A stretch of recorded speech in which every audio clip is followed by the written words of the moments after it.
அனைவருக்கும் இனிய மாலை வணக்கம். சோனா கலை மற்றும் அறிவியல் கல்லூரி, சோனா தமிழ்துறை, சோனா இணைய தமிழ் மன்றம் சார்பாக பன்னாட்டு ஆசிரியர் திறன் மேம்பாட்டு பயிற்சியில் பன்முக நோக்கில் தமிழ் பயன்பாடு என்ற தலைப்பில் தொடர்ந்து 7 நாட்களாக நம்முடைய ஆசிரியர் திறன் மேம்பாட்டு பயிற்சி நடைபெற்று கொண்டு வருகின்றது. இன்று 4ஆம் அமர்வு. 4ஆம் அமர்வில் செம்மொழி தமிழாய்வு மத்திய நிறுவனத்திலிருந்து நா. பெரியசாமி ஐயா அவர்களை இன்று உரையாற்ற இருக்கின்றார். வட்டார சொற்களும் சொல்லகராதிகளும் என்ற தலைப்பில்.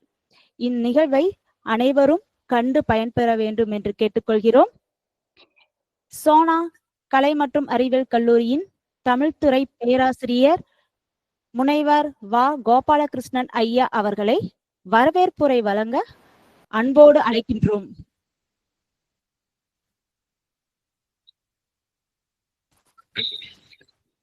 இணைய வழியில் இணைந்துள்ள தமிழ் இதயங்களுக்கு என் முதற்கண் வணக்கங்களை தெரிவித்துக் கொள்கிறேன்.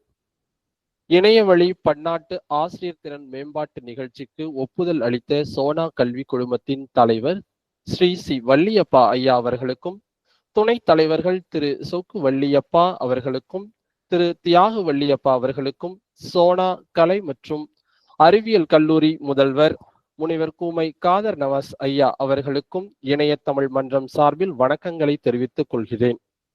4ஆம் அமர்விற்கு வருகை தந்துள்ள செம்மொழி தமிழாய்வு மத்திய நிறுவனத்தின் இளைநிலை ஆராய்ச்சி அலுவலர் முனைவர் ந. பெரியசாமி ஐயா அவர்களை பெருத்த கரகோஷத்தோடு வருக வருக என வரவேற்கின்றேன். வணக்கம். வணக்கம் ஐயா. வணக்கம். இன்றைய அமர்விற்கு முன்னிலை உரை வழங்க வருகை புரிந்துள்ள சோனா கலை மற்றும் அறிவியல் கல்லூரி தமிழ்துறை தலைவர் முனைவர் கா. விஜயராகவன் ஐயா அவர்களை அன்போடு வருக வருக என வரவேற்கின்றேன். வணக்கம் ஐயா.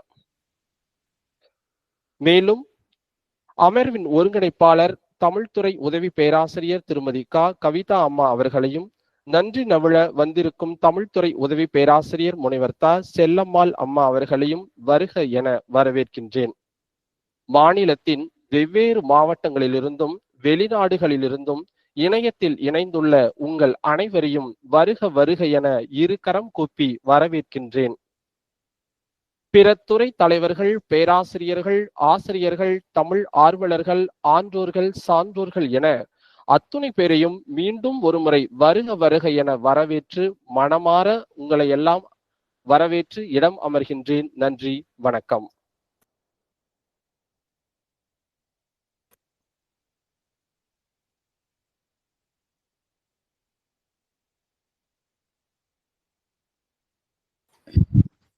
வரவேற்புரை நல்கிய முனைவர் வா. கோபாலகிருஷ்ணன் ஐயா அவர்களுக்கு நன்றி.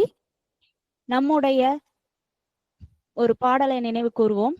மூங்கில் இலை மேலே தூங்கும் பனி நீரே, தூங்கும் பனி நீரை வாங்கும் கதிரோனே என்ற பாடல் வரிகளை கேட்டாலே நம் அனைவருக்கும் ஞாபகம் வருவது நாட்டுப்புறவியலும் நாட்டார் வழக்காற்றியலும். ஒவ்வொருவரும் நம் கிராமத்தை நேசித்து பார்க்காமல் இருக்க முடியாது. அந்த வகையில் நம்முடைய கிராம மக்களின் வழக்காறுகளை பற்றி நம்முடைய சிறப்பு விருந்தினர் ஐயா இன்று நம்மிடம் பகிர இருக்கிறார். எங்களுடைய பன்முக நோக்கில் தமிழ் பயன்பாடு என்ற தலைப்பில் எங்களுக்கு 7 நாள் கருத்தரங்கில் இன்று வட்டார வழக்கு சொற்களும் சொல்லகராதிகளும் என்ற தலைப்பில் எங்களுடைய சிறப்பு விருந்தினர் ஐயா அவர்கள் பயணித்துக் கொண்டிருக்கிறார். இன்று பன்னாட்டு ஆசிரியர் திறன் மேம்பாட்டு பயிற்சியின் முன்னிலை வகித்து இந்நிகழ்வு சிறப்பாக அமைய எங்களுடைய துறை தலைவர் முனைவர் கா. விஜயராகவன் ஐயா அவர்களை வருக, எங்களுக்கு தலைமையுரையாற்ற வருக என்று மீண்டும் ஒரு முறை அழைக்கின்றோம்.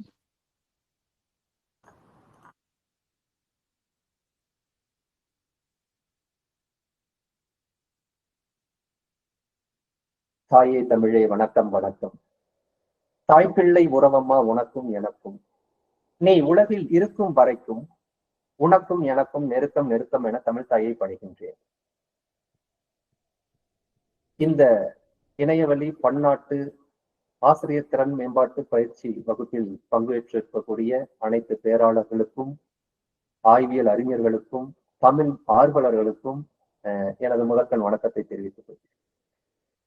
7 நாட்கள் அமர்வு மிகச்சிறந்த 3 அமர்வுகளை கடந்து இன்று 4ஆம் நிலைக்கு வந்திருக்கு. ரொம்பவும் பயனுள்ள தகவல்களை பரிமாறிக்கிட்டு இருக்கோம் கடந்த 3 நாட்களா. அந்த வகையில இன்றைய தினமும் ஒரு அற்புதமான நிகழ்வையும் நிகழ்வு சார்ந்த கருத்தாடல்களையும் நம்ம அறிவுக்குள்ள எடுத்துட்டு போகக்கூடிய ஒரு சூழலுக்குள்ள இருக்கும். ரொம்பவும் ஆரோக்கியமான மகிழ்ச்சிகரமான ஒரு சூழல் தான் சொல்லணும். ஏன்னா மொழி அப்படின்னு சொல்லக்கூடியது மனித வாழ்க்கையினுடைய தவிர்க்க முடியாத ஒரு நிலைப்பாடு. மனிதனை அடையாளம் காட்டக்கூடிய பல்வேறு பரிணாம வளர்ச்சி நிலைப்பாடுகள்ல மொழி முதன்மையானது. அதுல எந்தவித கருத்து வேறுபாடும் கிடையாது. அப்படிப்பட்ட மொழி எந்த நிலைப்பாட்டிலிருந்து அடுத்தடுத்த கட்டங்களுக்கு நகர்ந்து இன்னைக்கு எந்த மாதிரியான மொழி பயன்பாட்டை நம்ம பயன்படுத்திக்கிட்டு இருக்கோம், எது உண்மையிலேயே சொல்ல போகணும்னா தமிழ் அப்படிங்கிற நிலைப்பாடே புரியாத சூழலுக்குள்ள நம்ம இருக்கோம். தொல்காப்பியர் அழகா சொல்லுவாரு, எல்லா சொல்லும் பொருள் குறித்தனவே அப்படின்னு. தமிழ் மொழியாவே இருக்கட்டும், அது எத்தனை பரிணாமங்கள்ல எந்த வடிவங்கள்ல எங்கெங்க பேசப்படக்கூடியதாகவும் இருக்கட்டும், ஆனால் அது மானுட வாழ்க்கைக்கு பயன் தரக்கூடிய வகையில பல்வேறு பரிணாமங்கள்ல மிகுந்தாலும் பரவாயில்லை. அதை சரியாக பயன்பாட்டுக்குள்ள கொண்டு வராங்களா, அதை அழிவோ சிதைவோ இல்லாம பாதுகாக்கிறாங்களா, அதற்கான முன்னெடுப்புகளை என்ன பண்றாங்க அந்த இனக்குழு அல்லது அந்த இன தலைமுறை அல்லது அதற்கு அடுத்து வரக்கூடிய தலைமுறைக்கு அவங்க என்ன கற்றுக் கொடுத்துட்டு போறாங்க அப்படிங்கிறது ரொம்ப ரொம்ப அவசியமான கண்ணோட்டத்துல பார்க்க வேண்டிய ஒரு கூறு. அந்த வகையில இன்னைக்கு நடைமுறையில பார்த்தோம் அப்படின்னா சேலத்துல பேசக்கூடிய ஒரு மொழி வடிவம் இருக்கு தமிழ்ல. அதே கோயம்புத்தூர்னு எடுத்துக்கிட்டோம்னா அங்க ஒரு மொழியை உச்சரிக்கிறாங்க. தருமபுரி அப்படின்னு எடுத்துட்டா அங்க ஒண்ணு, சென்னைன்னு எடுத்துக்கிட்டா அங்க ஒண்ணு, திருநெல்வேலின்னு எடுத்துக்கிட்டா அங்க ஒண்ணு, மதுரைன்னு எடுத்துக்கிட்டா அங்க ஒண்ணு. ஆக இப்படி பல்வேறு கட்டங்கள்ல பரிணாமங்கள்ல வளர்ச்சி பெற்று விளங்கக்கூடிய தமிழ் மொழி எப்பேற்பட்ட வட்டார வழக்குகளுக்குள்ள ஆட்பட்டு இருக்கு. மொழிய சிதைவுறாம பார்த்துக்கிறது தான் முக்கியமே தவிர மொழிய வட்டார வழக்கோடு சரியான பண்பாட்டு சூழல்களோட எடுத்துட்டு போறது எந்த விதத்திலையுமே தவறு இல்லைன்னு நான் நினைக்கிறேன். அந்த வகையில இன்னைக்கு நிறைய சொற்கள் தமிழோட கலந்திருக்கு. அப்படிங்கும்போது எந்த மாதிரியான சொற்கள் முழுமையான சொற்களா பயன்படுத்தப்படுது, எந்த மாதிரியான சொற்கள் பயன்படுத்தாமலேயே புழக்கத்துல கிடப்புல போட்டு கடத்தப்படுகிறது அப்படிங்கிற வகையில இன்னைக்கு அகராதிகளை நம்ம புரட்டி பார்க்கிற சூழலுக்குள்ள இல்ல. இணையத்தையும் கூகுளையும் ஏஐயும் தேடி போயிட்டு இருக்கோம். அந்த வகையில நம்ம அந்த பழைய வழக்காறுகளுக்குள்ள இருக்கக்கூடிய பொருண்மைகளை நோக்கி போகணும். ஏன்னா நம்ம 2வது நாள் அமர்வுல பார்க்கும்போது நமக்கான கருத்துரையாளர் சொன்னாரு, நீச்சல்காரன், ஏஐ எவ்வளவு வளர்ச்சி சார்ந்த விஷயங்களை நமக்கு கொடுத்தாலுமே அதுலயும் நிறைய சிக்கல்களும் இடர்பாடுகளும் தவறான புரிதல்களும் தவறான அணுகுமுறைகளும் சுட்டி காட்டப்பட்டுக்கிட்டே இருக்கு. அப்ப அதை யார் திருத்த முடியும், சரிப்படுத்த முடியும்னா அதற்கு ஒரு தமிழ் ஆசிரியர் வேணும், தமிழ் ஆர்வலர் வேணும், தமிழை யாரு தெளிவா புரிஞ்சுக்கிட்டு இருக்காங்களோ அவங்க வேணுங்கிற சூழல் நமக்கு இருக்குங்கிறத அவர் தெளிவா அறிவுறுத்திட்டு தான் போனார். அந்த வகையில நிறைய தமிழ் ஆர்வலர்கள் ஆய்வாளர்கள் நமக்கு முன்னாடி நிறைய அகராதிகளை விட்டுட்டு போயிருக்காங்க. அந்த அகராதிகளை மூலங்கள்ல புரட்டி பார்த்து அதற்கான உண்மையான சொல் பொருண்மைகளை நம்ம வெளி உலகத்துக்கு கொண்டு வரணும். அந்த வெளி உலகத்துக்கு கொண்டு வரக்கூடிய பொருண்மைகள் சொல்லாடல்கள் என்னென்ன வட்டார வழக்கு சொற்களா நடைமுறையில இருக்கு, எதையெல்லாம் கையாண்டுகிட்டு இருக்கோம், எதையெல்லாம் இழந்திருக்கோம், எதை இழந்த சொற்களை நம்ம மீட்டு திரும்பவும் தமிழுக்கே கொடுக்கணும், தமிழ் மக்களுக்கு கொடுக்கணும். கொடுத்தா அந்த இழந்து இறந்து போன அந்த பண்பாடும் நாகரிகமும் கலாச்சாரமும் அந்த இனக்குழுக்களினுடைய வாழ்க்கை முறையும் நமக்கு வெளியில தெரிய வரும், அடையாளம் நம்மளால காட்டப்படும் அப்படிங்கிற மாதிரியான நிறைய விஷயங்களை இன்னைக்கு நம்மளுடைய சிறப்பு விருந்தினர் பெரியசாமி ஐயாட்ட இருந்து நம்ம கத்துக்க போறோம்னு நினைக்கிறேன். நிச்சயம் மிகச்சிறந்த நல்ல ஒரு பயனுள்ள தகவல்கள் இன்றைய அமர்வுல ஆர்வலர்களுக்கும் ஆய்வாளர்களுக்கும் தமிழ் ஆசிரியர்களுக்கும் பேராசிரியர்களுக்கும் கிடைக்குங்கிற நல்ல நம்பிக்கையோட இந்த அமர்வு இனிதே தொடர்ந்து வாழ்த்துகிறேன். நன்றி.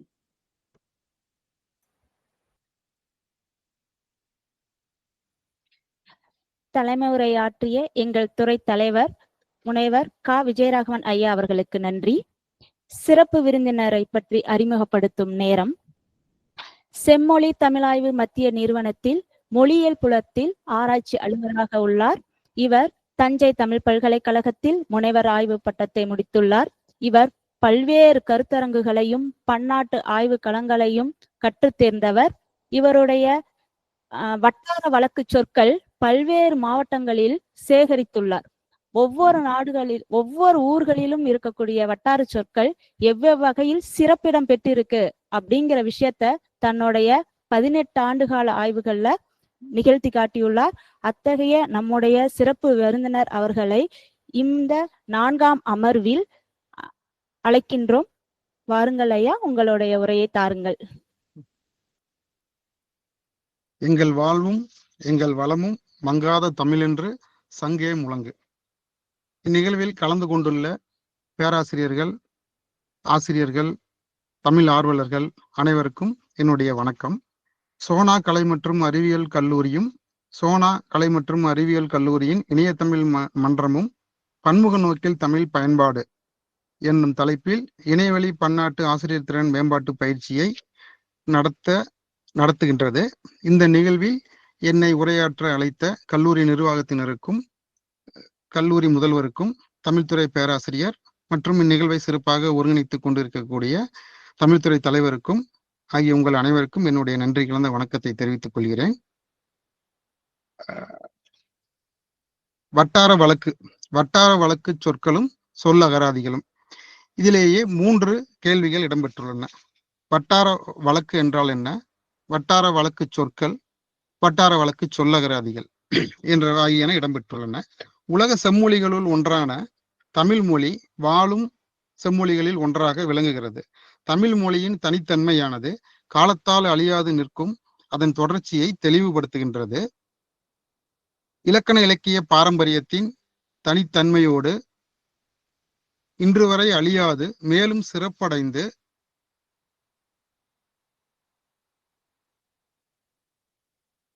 காலங்காலமாய் வாழும் மொழியாக தமிழ் மொழி உள்ளது.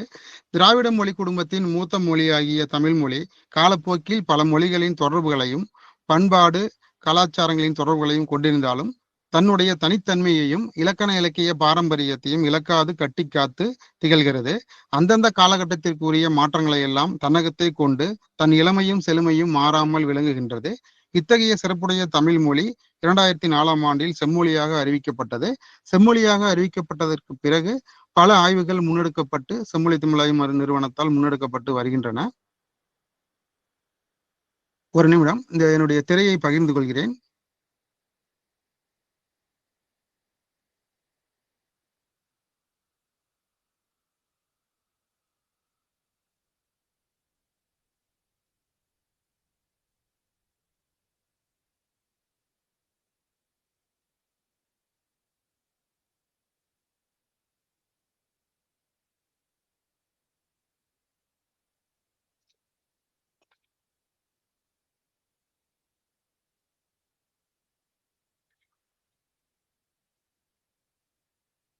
கேக்குதுங்களா? ஹலோ, கவிதா அம்மையார் அவர்கள் கேக்குதா நான் பேசுறது?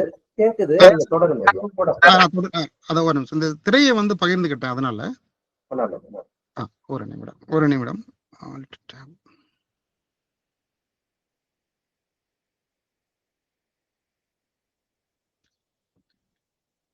அடுத்து நம்மளுடைய அகராதியியலின் ஒரு பிரிவான வட்டார வழக்கு சொல்லகராதி ஒரு சிறு பிரிவாகும். அகராதியியலில் லெக்சியோகிராபி அகராதியியலின் தொடக்கம் தொல்காப்பியத்தினுடைய உரியியலிலேயே தொடங்குகின்றது. எல்லா சொற்களும் பொருள் குறித்தனவே என்று கூறுகின்ற தொல்காப்பியர் பெயர், வினை, இடை, உரி, சொல் ஆகிய 4 சொற்களை குறிப்பிடுகின்றார். மேலும் அவர் எச்சவியலில் இயற்சொல், திரிசொல், திசைச்சொல், வடசொல் என்று அனைத்தும் செய்யுள் இட்ட சொல்லே என்று குறிப்பிடுகிறார். இவ்வாறு குறிப்பிடும் பொழுது இயற்சொல்லுக்கான விளக்கமாக செந்தமிழ் நிலத்து வழக்கோடு சிவனி தம்பொருள் வளாமை இசைக்கும் சொல்லே என்று குறிப்பிடுகிறார். திரிசொல் என்பதற்கு ஒரு பொருள் குறித்த வேறு சொல்லாகியும் வேறு பொருள் குறித்த ஒரு சொல்லாகியும் இருபாற்று என்ப திரிசொல் கிளவி என்று குறிப்பிடுகிறார். திசைச்சொல் என்று குறிப்பிடும் பொழுது செந்தமிழ் சேர்ந்த 12 நிலத்தும் தம் குறிப்பினவே திசைச்சொல் கிளவி என்று குறிப்பிடுகிறார். இந்த திசை சொற்களை நாம் வட்டார வழக்கு சொற்களாக கருதலாம். இந்த திசைச்சொலுக்கு உரை எழுதிய தொல்காப்பிய சொல்லதிகாரத்திற்கு உரை வகித்த சேனாவரையர் தென்பாண்டி, குட்டம், குடம், கற்கா, வேன்பூலி, பன்றி, அருவா, அதன் வடக்கு நன்றாய, சீதம், மலாடு, புனநாடு, செந்தமிழ் சேர் ஏதமிழ், பன்னிரு நாடு என்று குறிப்பிடுகிறார்.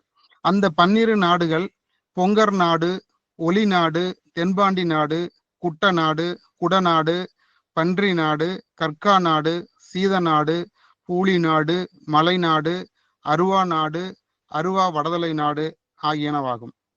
இந்நாடுகளில் வழங்கப்பட்ட சொற்களை நாம் வட்டார வழக்கு சொற்களாக கருதலாம்.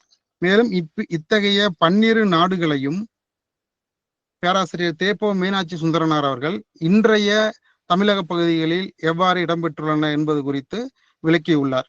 தென்பாண்டி நாட்டை திருநெல்வேலி மாவட்டத்தின் தென்பகுதி என்றும், குட்டநாடு கேரள மாநிலம் கோழிக்கோடு, கோட்டயம் மாவட்டங்களைச் சேர்ந்தது என்றும் குறிப்பிடுகிறார். அதே போன்று குடநாடு கேரள மாநிலத்தினுடைய வடக்கு மலபார் பகுதியாகும். கற்கா நாடு கோவை மாவட்டத்தினுடைய மேற்கு தொடர்ச்சி மலையின், கோவை மாவட்டத்தை உள்ளடக்கிய மேற்கு தொடர்ச்சி மலையின் கிழக்கு பகுதியையும், வேநாடு கேரள மாநில திருவனந்தபுரம் மாவட்டத்தின் தென்பகுதி என்றும், ஊழி நாடு கன்னியாகுமரி மாவட்டம் என்றும், பன்றிய நாடு திண்டுக்கல் மாவட்டம் கொடைக்கானல் மலைப்பகுதி என்றும், அருவா நாடு விழுப்புரம் கடலூர் மாவட்டங்களை உள்ளடக்கிய கடற்கரை பகுதிகள் என்றும் கூறுகிறார். மேலும் தமிழகத்தின் வடகோடி பகுதியை அருவா வடதலை நாடு என்றும், நீலகிரி மாவட்டமும் அதனை ஒட்டியுள்ள கோயம்புத்தூர் மாவட்ட பகுதிகளை சீத நாடு என்றும், விழுப்புரம் மாவட்டத்தை சார்ந்த திருக்கோளூர் பகுதியை மலாடு என்றும் குறிப்பிடுகிறார். புனல் நாடு அல்லது ஒளிநாடு என்று அழைக்கப்படக்கூடிய சோழ நாட்டு என்று அழைக்கப்படக்கூடிய நாடு இன்றைய சோழ நாட்டு பகுதியும் தஞ்சாவூர், திருச்சி மாவட்டங்கள் அடங்கிய பகுதி என்று பேராசிரியர் தேப்போமி குறிப்பிடுகின்றார். அடுத்து, ஒரு மொழிக்கு சொற்கள் மிகவும் இன்றியமையாதவையாகின்றன. அதே போன்று இந்த வட்டார வழக்கு சொற்கள் ஒவ்வொரு வட்டாரத்திற்குரிய சிறப்பு தன்மையை ஆங்காங்கே பிரதிபலிக்கின்றன. இந்த சூழலில் ஒரு குறிப்பிட்ட பகுதியில் அல்லது நிலப்பரப்பில் வாழும் மக்களால் பேசப்படக்கூடிய ஒரு மொழியின் பேச்சு வழக்கு சொற்களே வட்டார வழக்கு சொற்கள் ஆகும். இச்சொற்கள் பொது மொழியிலிருந்து சற்று வேறுபட்டு அந்தந்த வட்டாரத்திற்கு உரித்தான சிறப்பு சொற்களையே கொண்டிருக்கின்றன. அந்தந்த சிறப்பு சொற்கள் வட்டாரத்திற்கு வட்டாரம் வேறுபடுவதால் ஒரு வட்டாரத்தினுடைய சான்றாக வட்டார எழுத்தாளர்கள் எழுதக்கூடிய நாவல்களில் உள்ள வட்டார சொற்களை பயன்படுத்தி எழுதும் பொழுது அதை புரிந்து கொள்வது சிரமமாகிறது. நாஞ்சில் வட்டார ஒரு எழுத்தாளர் நாவலை எழுதும் பொழுது அதில் இருக்கக்கூடிய சொற்களை நமக்கு அந்த வட்டார சொற்களை தெரிந்திருந்தால் மட்டுமே நாம் புரிந்து கொள்ள முடியும். அதற்காகவே ஒரு சில நாவலாசிரியர்கள் அவர்களுடைய பின்னிணைப்பில் அந்தந்த வட்டார சொற்களை இணைத்து தருகிறார்கள். இத்தகைய முக்கியத்துவம் வாய்ந்த வட்டார வழக்கு சொற்கள் குறித்து நாம் காண்போம். இதே போன்று கிளைமொழி, அதாவது பேச்சு வழக்கு இது ஒரு கிளைமொழி என்றும் நாம் கூறலாம். இதை 1964ஆம் ஆண்டு கமில் சுவலபில் அவர்கள் தமிழ் கிளைமொழியை 4 பிரிவுகளாக பிரிக்கிறார். வடக்கு கிளைமொழி என்றும், கிழக்கு கிளைமொழி என்றும், மேற்கு கிளைமொழி என்றும், தெற்கு கிளைமொழி என்றும் பிரிக்கிறார். வடக்கு கிளைமொழி உள்ளடக்கி சென்னை, செங்கல்பட்டு, வேலூர், சித்தூர், கிருஷ்ணகிரி மாவட்டங்களை உள்ளடக்கியவர்கள் பேசக்கூடிய மொழியை வடக்கு கிளைமொழி என்று குறிப்பிடுகிறார். திருச்சி, தஞ்சை, கரூர் ஆகிய பகுதியைச் சேர்ந்த பேசக்கூடிய மொழி வழக்குகளை கிழக்கு கிளைமொழி என்று பிரிக்கிறார். அதே போன்று சேலம், ஈரோடு, பெங்களூர், கோவை, திண்டுக்கல் ஆகிய பகுதிகளில் வசிக்கக்கூடியவர்கள் பேசக்கூடிய கிளைமொழியை மேற்கு கிளைமொழி என்று பிரிக்கின்றார். திருநெல்வேலி, நாகர்கோயில், ராமநாதபுரம், தூத்துக்குடி போன்ற மாவட்டங்களில் பேசக்கூடிய கிளைமொழியை தெற்கு கிளைமொழி என்று பிரிக்கின்றார். இவர் தவிர ஆண்ட்ரோனவ், வாய் சுப்பிரமணியம், கருணாகரன், சீனிவாச வர்மா போன்றவர்கள் இந்த கிளைமொழியை 4 பிரிவுகளாகவும் அல்லது 5-6 பிரிவுகளாகவும் பிரித்து தங்களுடைய ஆய்வில் குறிப்பிடுகிறார்கள். இதற்கு பின்னால் ஒரு பெரிய சொற்தொகுப்பாக நமக்கு கிடைப்பது தமிழ் பேரகராதி. ஏறத்தாழ 1,24,000 சொற்களை கொண்டுள்ள தமிழ் பேரகராதி 1926 to 34ஆம் ஆண்டுகள் வரையில் செய்யப்பட்டு வெளிவந்தது. 6 தொகுதிகளை அடக்கியது. இப்ப இணைப்பு தொகுதி ஒன்றும் வெளிவந்துள்ளது.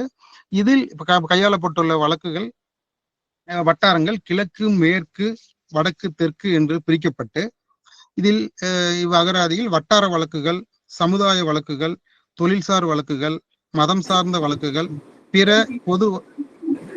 பொது வழக்குகள் ஆகியவை பதிவு செய்யப்பட்டுள்ளன.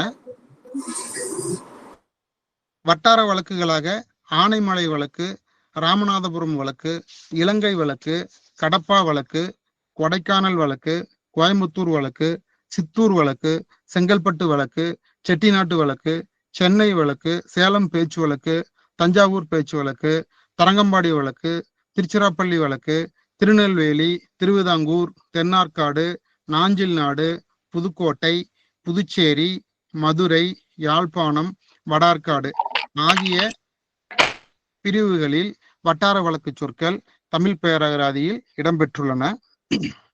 இதையடுத்து குறிப்பாக இந்த நிகழ்வில் நாஞ்சில் வட்டார வழக்கு சொற்களையும் அதனுடன் இணையாக இருக்கக்கூடிய கொங்கு வட்டார வழக்கு சொற்களையும் குறித்து சிறு ஒரு சொற்பட்டியலை உங்களுக்கு திரையில் பகிர்ந்துள்ளேன். அனைவரும் காணலாம். நாஞ்சில் வட்டாரத்தை உள்ளடக்கியுள்ள கன்னியாகுமரி, நாஞ்சில் வட்டாரம் கன்னியாகுமரி மாவட்டத்தை முழுவதும் கொண்டு திருநெல்வேலியினுடைய ஒரு பகுதியையும் கொண்டுள்ளது. கேரளத்தினுடைய திருவனந்தபுரம் வரை இடம்பெற்றுள்ளது. இதில் வழங்கக்கூடிய சொற்களான அக்காணி. அக்காணி என்பது பதநீர். இந்த பதநீரை குறிப்பதற்கு அக்காணி என்று குறிப்பிடுகிறார்கள். இதே கொங்கு பகுதியில் அதாவது பதநீரை குறிக்க தெலுவு என்கிற ஒரு சொல்லை, சுண்ணாம்பு தெலுவு என்ற சொல்லை பயன்படுத்துகிறார்கள். அதே போன்று அடுக்கலை, வீட்டில் சமையல் செய்யும் இடத்தை குறிக்க அடுக்கலை என்ற சொல்லை பயன்படுத்துகிறார்கள். முந்திரியை குறிப்பதற்கு அண்டி, கொல்லாமண்டி என்ற சொல்லை, வட்டார வழக்கு சொல்லை நாஞ்சில் வட்டாரத்தில் பயன்படுத்துகிறார்கள். ஒரு குவியலை குறிப்பதற்காக அம்பாரம் என்ற சொல் பயன்படுத்தப்படுகிறது. அடுத்தது இந்த பெண்களினுடைய அணிகலன்களில் ஒன்றான காதில் அணியக்கூடிய இந்த பாம்படம், இந்த பாம்படத்தை குறிப்பதற்கு ஒரு 3 சொற்கள் பயன்படுத்தப்படுகின்றன. அதாவது பாம்படத்துடன் சேர்த்து அணியக்கூடிய அணிகலன்களாக அரிதெலும்பை, பூந்தண்டட்டி ஆகியவற்றை குறிப்பிடுகிறார்கள். அடுத்து ஆசனம், திண்ணையின் ஓரத்தில் தலை வைத்து படுப்பதற்கு தலையணை போன்று கட்டப்பட்டுள்ள பகுதியை ஆசனம் என்று குறிப்பிடுகிறார்கள். அதே போன்று இந்த ஆடி சுருள், அதாவது சுருள் என்பது நம்ம ஊர் பகுதியில் கொங்கு வட்டாரத்தில் மொய் வைக்கக்கூடிய பகுதியை அந்த ஆடி சுருள் என்று அவர்கள் குறிப்பிடுகிறார்கள். ஆட்டு குட்டிகளையும் ஆடுகளையும் அடைத்து வைக்கக்கூடிய இடத்தை ஆட்டுப்பிறை என்று குறிப்பிடுகிறார்கள். கொங்கு பகுதியில் ஆட்டுப்பட்டி என்று குறிப்பிடப்படுகிறது. அதே போன்று தேங்காயை உடைத்த கண் இல்லாத பகுதியுடைய ஓட்டை ஆண்முறி என்றும், கண் உடைய பகுதியை பெண்முறி என்றும் குறிப்பிடுகிறார்கள். அதே போன்று இந்த பலாமரத்தை குறிப்பிடுவதற்கு அவர்கள் சக்கை மரம் என்று குறிப்பிடுகிறார்கள். இந்த சங்க இலக்கியத்தில் வரக்கூடிய இந்த ஆசினி பலா அந்த சொற்களை அவர்கள் ஆயினி சக்கை என்று குறிப்பிட்டு வருகிறார்கள். அதே போன்று இந்த கூவை கிழங்கு என்று குறிப்பிடக்கூடிய ஒரு கிழங்கினுடைய மாவை ஆரொட்டி மாவு என்று குறிப்பிடுகிறார்கள். இட்லி சட்டி, அதாவது இட்லி அவிக்க பயன்படக்கூடிய பாத்திரத்தை குறிப்பிடுவதற்கு இட்லி குட்டுவம் என்று குறிப்பிடுகிறார்கள். கொங்கு பகுதியில் அதை இட்லி சட்டி என்று குறிப்பிடுகிறார்கள். அதே போன்று இந்த 3ஆம் பாலினத்தவரான திருநரை குறிப்பதற்கு இருசி என்ற ஒரு சொல்லை பயன்படுத்துகிறார்கள். அடுத்தது மிகச்சிறிய ஒரு துளையை குறிப்பதற்கு இல்லிக்கண் என்று குறிப்பிடுகிறார்கள். இந்த இல்லிக்கண் என்ற சொல்லானது நல்லூலார் குறிப்பிடக்கூடிய இல்லிக்குடம், அதனுடன் நாம் ஒப்பு நோக்கலாம். அதே போன்று சில இந்த உணவு வகைகளில் சில சிறப்பான உணவுகள் எல்லாம் நாஞ்சில் வட்டார பகுதிகளில் காணப்படுகின்றன. அதாவது இந்த மோதகம், உக்காரை, ஏத்தம்பழத்திலிருந்து செய்யக்கூடிய சில உணவு பண்டங்கள் எல்லாம் நிறைய காணப்படுகின்றன நாஞ்சில் வட்டாரத்தில். அதே போல் இந்த உப்பு குவியலை குறிப்பதற்கு உப்பு அம்பாரம் என்ற சொல் ஒரு குவியலை குறிக்க பயன்படுகிறது. அதே போன்று இந்த குதியங்காலை குறிப்பதற்கு உப்பு குத்தி என்று குறிப்பிடுகிறார்கள். அதே போல் இந்த உப்பு வைக்கக்கூடிய சிறிய மரப்பெட்டியை குறிக்க உப்பு மரவை என்று குறிப்பிடுகிறார்கள். பொதுவாக நகைகளை குறிப்பதற்கு உருப்படி என்ற ஒரு சொல்லை பயன்படுத்துகிறார்கள். உணவுப் பொருட்களை வறுப்பதற்கு பயன்படக்கூடிய பாத்திரத்தை உருளி என்று கூறுகிறார்கள். வெங்காயத்தை உள்ளி, மலையாளத்தினுடைய தாக்கத்தால் உள்ளி என்று குறிப்பிடுகிறார்கள். வேளாண்மையில் பயிர்களுக்கு இடையே நீர் பாயும் பள்ளமான பகுதியை குறிப்பதற்கு ஊத்தங்கால் என்ற ஒரு சொல்லை கையாடுகிறார்கள். அதே போன்று விலங்குகளினுடைய சிறுநீர் பையை குறிப்பதற்கு ஊத்தாம்பெட்டி என்ற சொல்லை குறிப்பிடுகிறார்கள். இரண்டு நபர்களுக்கு ஏற்படக்கூடிய பிரச்சனை அல்லது அவர்களுக்கு இடையே உள்ள உறவுகளை குறித்து குறிப்பிடுவதற்கு அவர்கள் இருவருக்கும் உள்ள உறவை குறிக்க எடவாடு என்ற ஒரு சொல்லை பயன்படுத்துகிறார்கள். அதே போன்று இந்த எண்ணெய் ஆட்டிய பிறகு இருக்கக்கூடிய அந்த எண்ணெயினுடைய அந்த திடப்பொருள், எண்ணெயின் அடிப்பகுதியில் தேங்கக்கூடிய பொருளை குறிப்பதற்கு எண்ணெய் கசடு அல்லது கசண்டு என்று இந்த கொங்கு பகுதியில் குறிப்பிடுவார்கள். ஆனால் நாஞ்சில் வட்டாரத்தில் அதை எண்ணெய் மண்டி என்ற சொல்லால் குறிப்பிடுகிறார்கள். அதே போன்று வாய்க்கால், குளத்தில் இருந்து வயலுக்கு நீர் இறைக்க பயன்படும் கருவி எரவட்டி என்று குறிப்பிடுகிறார்கள். இந்த எரவட்டியை கொங்கு பகுதியில் எரக்கூடை என்று நீர் இறைக்க பயன்படுத்தக்கூடிய கருவியை எரக்கூடை என்று குறிப்பிடுவார்கள். அதே போன்று ஒரு உணவுப் பொருள், உணவு பண்டம் எரிசேரி, சேனை கிழங்குடன் மிளகு, சீரகம், மிளகாய் பொடி, மஞ்சள் பொடி சேர்த்து வேக வைத்து தேங்காய், பூண்டு, வெந்தயம் சேர்த்து தாளித்து வறுத்து தேங்காயையும் சேர்த்து சமைக்கப்படும் குழம்பு வகை. இந்த குழம்பு வகை எரிசேறு என்று அழைக்கப்படுகிறது. இது அங்க கன்னியாகுமரி நாஞ்சில் வட்டாரத்தினுடைய சிறப்பு உணவாகும். அடுத்தது இந்த எலி வாழக்கூடிய இடமாகிய எலிப்பாந்து, எலிப்புடை, எலி வலை, இந்த மூன்றையும் அவர்கள் பயன்படுத்துகிறார்கள். வட்டார வழக்கிலிருந்து இந்த சொற்கள் மூன்றும் இயல்பாக அவர்களிடம் 3 சொற்களும் ஒரே பொருளில் இடம்பெறுகின்றன. பாந்து, புடை, வலை. அதே போன்ற உணவுப் பொருள் ஏத்தங்காய், உப்பேரி. இந்த ஏத்தம்பழம் என்பது இந்த நேந்திரங்காய், அதை அவர்கள் ஏத்தங்காய் என்று அழைக்கிறார்கள். அதே போன்று ஏத்தம்பழத்தில் இருந்து தயாரிக்கக்கூடிய சிறப்பு உணவு ஏத்தம்பழ பிரதமன். கையெழுத்து என்பதை குறிப்பதற்கு ஒப்பு என்று சொல்கிறார்கள். நாம் கையொப்பம் என்பது போல அவர்கள் ஒப்பு என்று சொல்கிறார்கள். காரமாக இருக்கிறது என்பதை குறிப்பதற்கு உரைப்பு, அதாவது உரப்பு என்று குறிப்பிடுகிறார்கள்.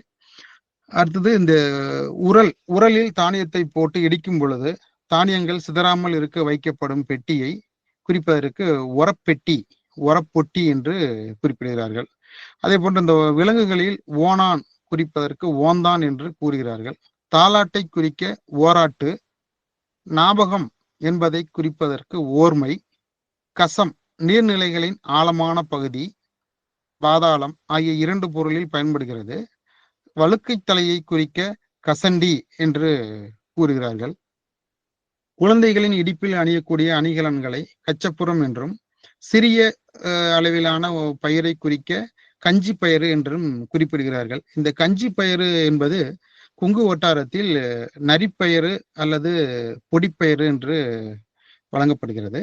அதே போன்று இந்த காய்ச்சிய சீம்பால், அதை குறிப்பதற்கு கடம்பு என்ற சொல்லை பயன்படுத்துகிறார்கள். ஆனால் கொங்கு பகுதியில் அது சீம்பு என்றே குறிக்கப்படுகிறது.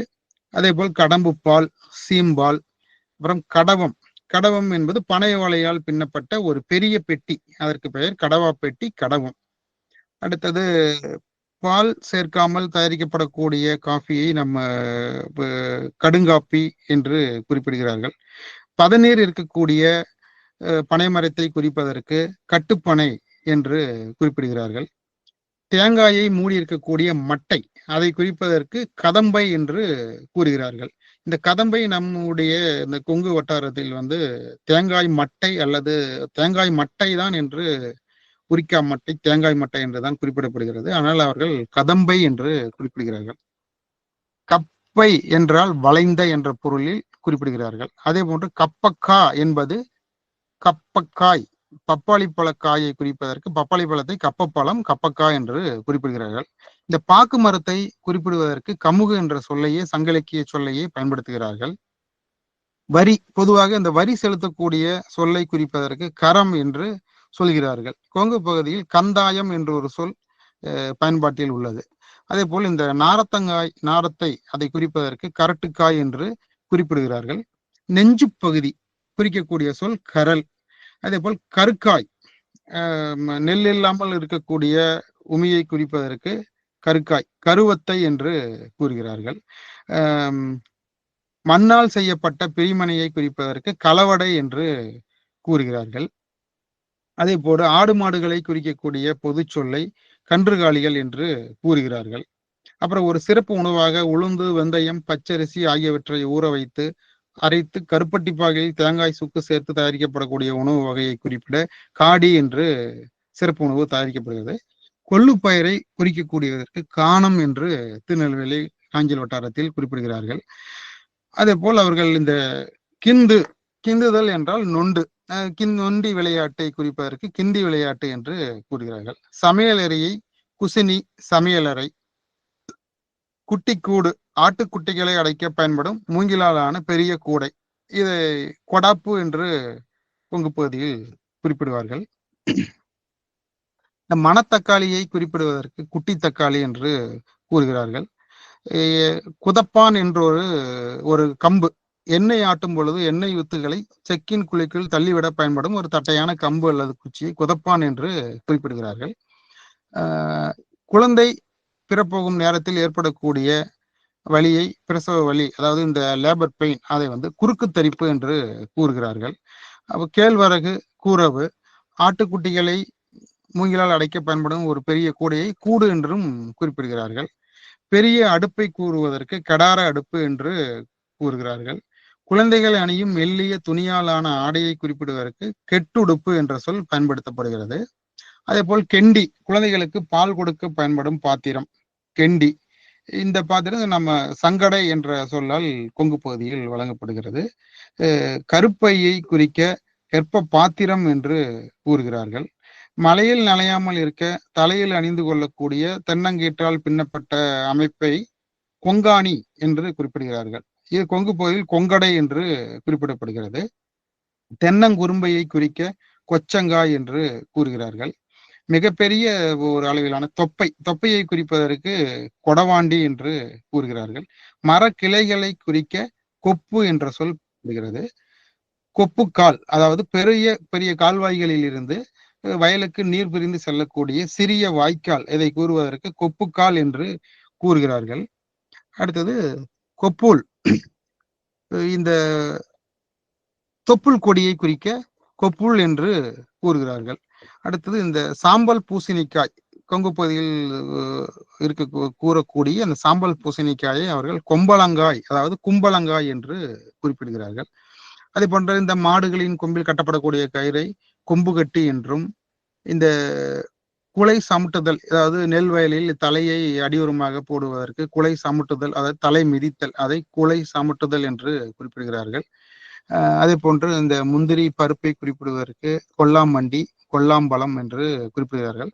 இந்த தூவல் என்ற சொல், அதாவது பறவையினுடைய, கோழியினுடைய இறகு, அதாவது இந்த கோழி தூவல் என்று குறிப்பிடுகிறார்கள். இது இந்த பகுதியில் இந்த கோழி இறகு, கோழி பொங்கு என்று கொங்கு பகுதியில் கூறப்படுகிறது. அதே போன்று இந்த பலாமரம், சக்கமரம், சட்டுவம் என்பது இந்த தோசை சுட பயன்படக்கூடிய கரண்டி, சமுட்டுதல் என்பது உதைத்தல் என்ற பொருளில் கையாளப்படுகிறது. அடுத்து சம்பாரம் என்று ஒரு பழச்சாறு, அதாவது மோரில் இஞ்சி கருவேப்பிலை, மன்னிக்கவும் பழச்சாறு இல்ல, ஒரு நீர் ஆகாரம், மோரில் இஞ்சி கருவேப்பிலை பெருங்காயம் இதெல்லாம் சேர்த்து தயாரிக்கக்கூடிய ஒரு நீர் ஆகாரம். காச நோயை குறிப்பதற்கு சயம் என்ற சொல்லை பயன்படுத்துகிறார்கள். அதே போன்று வாந்தி, சத்தல் என்றால் வாந்தி. சவறு, கருவை குறிப்பதற்கு சவறு என்று குறிப்பிடுகிறார்கள். சாக்கூசி, சாக்குகளை தைப்பதற்கு, கோணிப்பைகளை தைப்பதற்கு சாக்கூசி என்று குறிப்பிடுகிறார்கள். நம்முடைய பகுதியில் இது கோனூசி என்று வழங்கப்படுகிறது கொங்கு பகுதியில். அடுத்து குதிப்பதற்கு சாடு, குதித்தல், கீழே குதித்தல் என்பதற்கு சாடு என்று குறிப்பிடுகிறார்கள். தென்னை மரத்தில் இருந்து காய்ந்த ஓலையை சாறு ஓலை என்று குறிப்பிடுகிறார்கள். சினுக்கோல், அதாவது சினுக்கோழி, தலைமுடியில் உள்ள சிக்கலை எடுப்பதற்கான இந்த கோலை சினுக்கோலை என்று குறிப்பிடுகிறார்கள். கொங்கு பகுதியில் இது மைகோதி என்று கூறப்படுகிறது. அதே போன்று சீனச்சட்டி, உணவுப் பொருட்களை வறுப்பதற்கு பயன்படக்கூடிய சிறிய சட்டி சீனச்சட்டி என்று குறிப்பிடுகிறார்கள். சக்கரவள்ளி கிழங்கு, சீனிக்கிழங்கு என்று கூறப்படுகிறது. பாம்படத்துடன் சேர்ந்து அணியப்படக்கூடிய அணிகலன்களில் ஒன்று இந்த சுத்துரு. சுருள் என்றால் மொய், சடங்குகளில் பரிசாக கொடுக்கப்படக்கூடிய பணம் அல்லது பொருட்கள். அதே போன்று சூடு அடித்தல், மாடுகளை மிதிக்க விட்டு நெல்மணிகளை பிரித்தெடுக்கக்கூடிய முறைக்கு சூடடித்தல் என்று குறிப்பிடுகிறார்கள். அதை இந்த கொங்கு பகுதியில் அதற்கு தாம்படித்தல் என்று சொல் கையாளப்படுகிறது. அதே போன்று இந்த கையால் அடிக்கக்கூடிய நெல் வகைகளுக்கு கையால் அடிப்பதற்கு கையடித்து நெல்மணிகளை பிரிக்கக்கூடிய நிலையும் உண்டு. கருவுற்றிருக்கக்கூடிய பெண்ணை குறிப்பதற்கு சூழி என்றொரு சொல் பயன்படுத்தப்படுகிறது. அப்புறம் சேறுகாய், நன்கு திரண்டு பழுப்பதற்கு முன் உள்ள பருவத்தில் உள்ள முந்திரிக்காயை குறிப்பதற்கு சேறுகாய் என்ற சொல் பயன்படுகிறது. முரம் என்பது சொலவு என்று குறிப்பிடப்படுகிறது. சோற்றுக்கூடை கடவம் என்பது பொது சொல்லாக கூடை என்பதற்கு பயன்படுகிறது.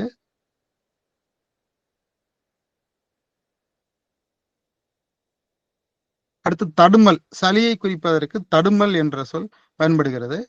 அடுத்து தவணை பொடி, ஒரு உணவுப் பொருள். இந்த பனங்கொட்டையினுடைய உள் இருக்கக்கூடிய முக்கியமாக அந்த ஒரு வெள்ளை நிறத்தில் இருக்கக்கூடிய அந்த சீம்பு என்று குறிப்பிடக்கூடியது அவர்கள் தவின் என்று குறிப்பிடுகிறார்கள். மாட்டு வண்டியினுடைய தாங்கு கட்டையை நுகத்தடி ஏறுகால் முன்னாடி வரக்கூடிய ஏறுகால் என்று குறிப்பிடக்கூடிய கட்டையை அவர்கள் தாங்கு கட்டை என்று குறிப்பிடுகிறார்கள். தேன் அடையை தாடு என்று குறிப்பிடுகிறார்கள். தேங்காய் திருவுவதற்கு பயன்படக்கூடிய அமைப்பை திருவலக்குற்றி என்று கூறுகிறார்கள். இறப்பு நிகழ்விற்கு துட்டி என்று குறிப்பிடுகிறார்கள். துண்டு துவத்து, துடைப்பம் தூப்புக்கட்டை, இறகு தூவல், தென்னை மரம் தெங்கு, தெப்பக்கட்டை அதாவது அச்சுக்கட்டை, மாட்டு வண்டியின் மையப்பகுதி கட்டையை தெப்பக்கட்டை என்று கூறுகிறார்கள். திறவுகோல் சாவி, பொரியலை குறிக்கக்கூடிய காய்கறி பொரியலை குறிப்பதற்கு துவரன், ஆண்கள் அணியக்கூடிய இந்த கோமணத்தை குறிப்பதற்கு துவரை என்ற ஒரு சொல் உள்ளது. அதே போல் கிணற்றினுடைய பக்கவாட்டில் 4 புறம் இருக்கக்கூடிய இந்த சுற்றுச்சுவரை குறிப்பதற்கு துவலம் என்ற சொல்லை பயன்படுத்துகிறார்கள். அதே போன்று சேறு, தோலில் ஏற்படக்கூடிய சுருக்கத்தை குறிப்பதற்கு தொலி என்ற ஒரு சொல்லாடல் கையாளப்படுகின்றது. அதே போன்று தொலி உழவு, சேற்று உழவுக்கு தொலி உழவு என்று குறிப்பிடப்படுகிறது. அதே போன்று இந்த மிளகு, கருமிளகை கூறுவதற்கு அவர்கள் நல்ல மிளகு என்று குறிப்பிடுகிறார்கள். நிலவடி, நெற்பயிரை மணிகளை பிரித்தல். நீங்காவட்டம், ஓட்டு வீட்டின் இருபுறமும் தொங்கவிடப்பட்டுள்ள பனைமர தப்பைகள் நகராமல் இருக்க குறுக்கு வாக்கில் போடப்பட்டுள்ள சட்டத்தை குறிப்பதற்கு நீங்காவட்டம். கிள்ளுதல் என்பதை நுள்ளுதல் என்று குறிப்பிடுகிறார்கள். வலியை குறிப்பதற்கு நொம்பலம். படப்பு, நீளம் குறைந்து வைக்கோல் குவியலை குறிப்பதற்கு படப்பு. எடை போடப்படக்கூடிய எடைக்கற்களை குறிப்பதற்கு படிக்கல். பதவல், குப்பை கூலங்களை குறிப்பதற்கு பதவல். 10 சோற்றுப்பருக்கை, நெல் விளையக்கூடிய நிலம், ஒரு எண்ணாகவும் குறிப்பிடுகிறார்கள். ஒருவரை விரட்டுவதற்கும் குறிப்பிடுகிறார்கள். குறிப்பிட்ட இடத்தில் வட்ட வடிவத்தில் ஏற்படக்கூடிய ஒரு தோல் நோயையும் அவர்கள் 10 என்று ஒரு 4-5 பொருள்களில் குறிப்பிடுகிறார்கள். பயணி, பதநீர், அக்காணி, அது போன்று. பரு, பெரியதை குறிப்பதற்கு பரு என்று, பருத்த, பெரிய என்று குறிப்பிடுகிறார்கள். வட்டியை குறிப்பதற்கு பலுசை என்ற சொல் கையாளப்படுகிறது. விலை என்ற சொல் காடுகளை குறிப்பதற்கு பயன்படுத்துகிறார்கள். பண விலையான பனங்காடுகள். அதே போல் இந்த ஓட்டு வீட்டில் இருக்கக்கூடிய பனைமர தப்பைகளை பாட்டு உத்திரம் என்று குறிப்பிடுகிறார்கள். அதே போன்று செருப்பை குறிப்பிடுவதற்கு பாதரட்சை என்ற சொல் கையாளப்படுகிறது. பாம்படம்.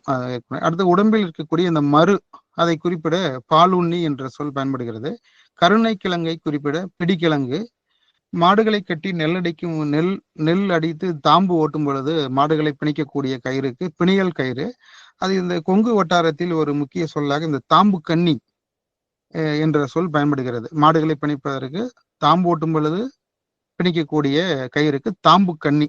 குறிப்பாக அந்த சொல் தாம்பு ஓட்டும் பொழுது மட்டுமே அந்த தாம்பு கன்னி பயன்படுத்தப்படுகிறது. இது பிணியல் கயிறு. அப்புறம் இந்த பிரதமன், பாயாசத்தை திருமண விருந்து உணவு, சிறப்பு உணவு. பிரித்தி சக்கா, அன்னாசி பழத்தை குறிப்பிடுவதற்கு பிரித்தி சக்கை என்று குறிப்பிடுகிறார்கள். சிறப்பு உணவாக புளிசேரி என்ற ஒரு உணவு இடம்பெற்றுள்ளது. மாடுகளை பூட்டக்கூடிய கயிறு பூட்டாங்கயிறு. நுகத்தடியில் பூட்டும் பொழுது பூட்டாங்கயிறு. கொங்கு பகுதியில் அது கன்னிக்கயிறு என்று குறிப்பிடப்படுகிறது. அடுத்தது பெரும்பயிறு, இது தட்டைப்பயிறு. அடுத்தது இந்த பேடு என்ற ஒரு காய், அதாவது தேங்காயிலுடைய பருப்புகள் முற்றாமல் அது வெறும் ஓடாக உள்ள நிலைக்கு அதை பேட்டுக்காய், அதாவது பேடு என்று குறிப்பிடுகிறார்கள். வெறிநாயை குறிப்பதற்கு பேப்பட்டி என்று குறிப்பிடுகிறார்கள். நரிப்பயிறு என்ற ஒன்றை கூற பொடிப்பயிறு என்று குறிப்பிடுகிறார்கள். சிறு குன்றுகளை குறிப்பிடுவதற்கு பொத்தை என்ற சொல் கையாளப்படுகிறது. எலுமிச்சம்பழச்சாறுடன் தண்ணீர் சேர்த்து உப்பு கரைசலாக இருக்கக்கூடிய நீராகாரத்திற்கு போஞ்சி என்ற சொல் பயன்படுகிறது. வீட்டின் மேல்தளத்தை குறிப்பதற்கு மட்டுப்பாவு என்ற சொல் பயன்படுகிறது. மண்டி, எண்ணெயின் அடிப்பகுதியில் இருக்கக்கூடிய அந்த திடப்பொருளுக்கு மண்டி, எண்ணெய் மண்டி. மரவள்ளி கிழங்கு குறிப்பிடுவதற்கு மரிச்சீனி கிழங்கு. மிஞ்சி, மெட்டி, கால் விரலில் அணியும் வளையம். மிதி உளுந்து, நெல் வயலில் அறுவடைக்கு பின்னர் விதைக்கப்படக்கூடிய உளுந்திற்கு மிதி உளுந்து. முந்திரி கொத்து என்று ஒரு தின்பண்டத்திற்கு, ஒரு இனிப்பு தின்பண்டத்திற்கு முந்திரி கொத்து, பச்சை பயிறு, தேங்காய், எள் ஆகியவற்றுடன் ஏலம், தேயிலம், கருப்பட்டி வகை சேர்த்து தயாரிக்கக்கூடிய சிறப்பு உணவு முந்திரி கொத்து என்று அழைக்கப்படுகிறது. இந்த முந்திரி பழம், முந்திரி பழத்தை குறிப்பிடுவதற்கு திராட்சை பழம், முந்திரி பழம் என்ற திராட்சை பழத்தை குறிக்கிறது. முந்திரியை குறிக்க அண்டி என்ற சொல் பயன்படுகிறது. இதுதான் ஒரு இங்கு குறிப்பாக இந்த நாஞ்சில் வட்டாரத்தில் மிகவும் கவனிக்கத்தக்கவனும் வட்டார வழக்குகளில் இந்த சொல். அதே போல் இந்த மோதகம், மோதகம் என்ற சொல் சிலப்பதிகாரத்தில் இந்த தெருவில் என்னென்ன உணவுப் பொருட்கள் இந்த அல்லங்காடி, நாளங்காடிகள் குறிப்பிடும் பொழுது அந்த உணவுப் பொருட்களில் மோதகம் பிட்டு வணிகம் போது வைக்கக்கூடிய செய்தியும் குறிப்பிடப்பட்டுள்ளது. அதே போன்று இந்த அணிகலன்களில் வங்கி என்ற ஒரு சங்க கால அணிகளின் வகையும் வழக்கில் இருந்தது. வட்டி, அதாவது பனை ஓலையால் பின்னப்பட்ட ஒரு சிறிய வகை பெட்டி வட்டி என்று, சிறிய பெட்டியை குறிக்க வட்டி என்ற சொல் பயன்படுத்தப்படுகிறது. இந்த வட்டி என்ற சொல் குறுந்தொகையில் விதைக்குறு வட்டி போதொடு போதல, அதாவது விதை பயிர்களை சிறு பெட்டி எடுத்து சென்று விதைத்தனர் என்று கூறப்பட்டுள்ளது. அந்த வட்டி என்ற சொல் இன்றும் வழக்கில் நாஞ்சில் வட்டாரத்தில் பயன்படுகிறது. வளையலை குறிக்க வளை என்ற சொல் பயன்படுத்தப்படுகிறது. புடைப்பத்தை குறிக்க வாரில், விடலி அதாவது வடலி, இளம் பருவ பனை மரம், இதை கொங்கு பகுதியில் கருக்கு என்று குறிப்பிடுவார்கள். வெஞ்சனம் மளிகை பொருள், வெஞ்சன பெட்டி, அஞ்சரை பெட்டி, மசாலா பொருட்களை வைக்கப்படும் பெட்டி. இந்த சொற்கள் அனைத்தும் வட்டார வழக்கில் வட்டாரங்களில் வழங்கக்கூடிய சொற்கள். இவை அனைத்தும் கள ஆய்வுகளில் திரட்டப்பட்ட சொற்கள். அதே போன்று நாஞ்சில் நாட்டில் ஏறத்தாழ ஒரு 20ற்கும் மேற்பட்ட வாழைப்பழ வகைகள் இடம்பெற்றுள்ளன. நம்முடைய பிற தமிழகத்தினுடைய பிற பகுதிகளில் இடம்பெற்றுள்ள இந்த வாழைப்பழ வகைகளை விட நாஞ்சில் நாட்டில் அதிக அளவில் வாழைப்பழ வகைகள் இடம்பெற்றுள்ளன. ஐயப்பன் கதலி, அன்னம்பழம், ஆத்துக்கதலி, ஏத்தம்பழம், கற்பூரவல்லி, சிங்கம்பழம், செந்துழுவன் பழம், செவ்வாழை, துளுவம், நாட்டுப்பழம்,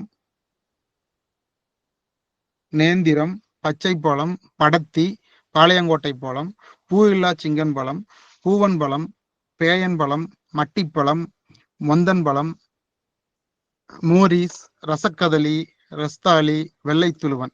பிற மாநிலங்கள், பிற வட்டாரங்களுக்கு, பிற மாவட்டங்கள், பிற வட்டாரங்களுக்கு இல்லாத சிறப்பு நாஞ்சில் வட்டாரத்திற்கு உண்டு. இந்த பல வகைகளின் மூலம் நாம் அறியலாம்.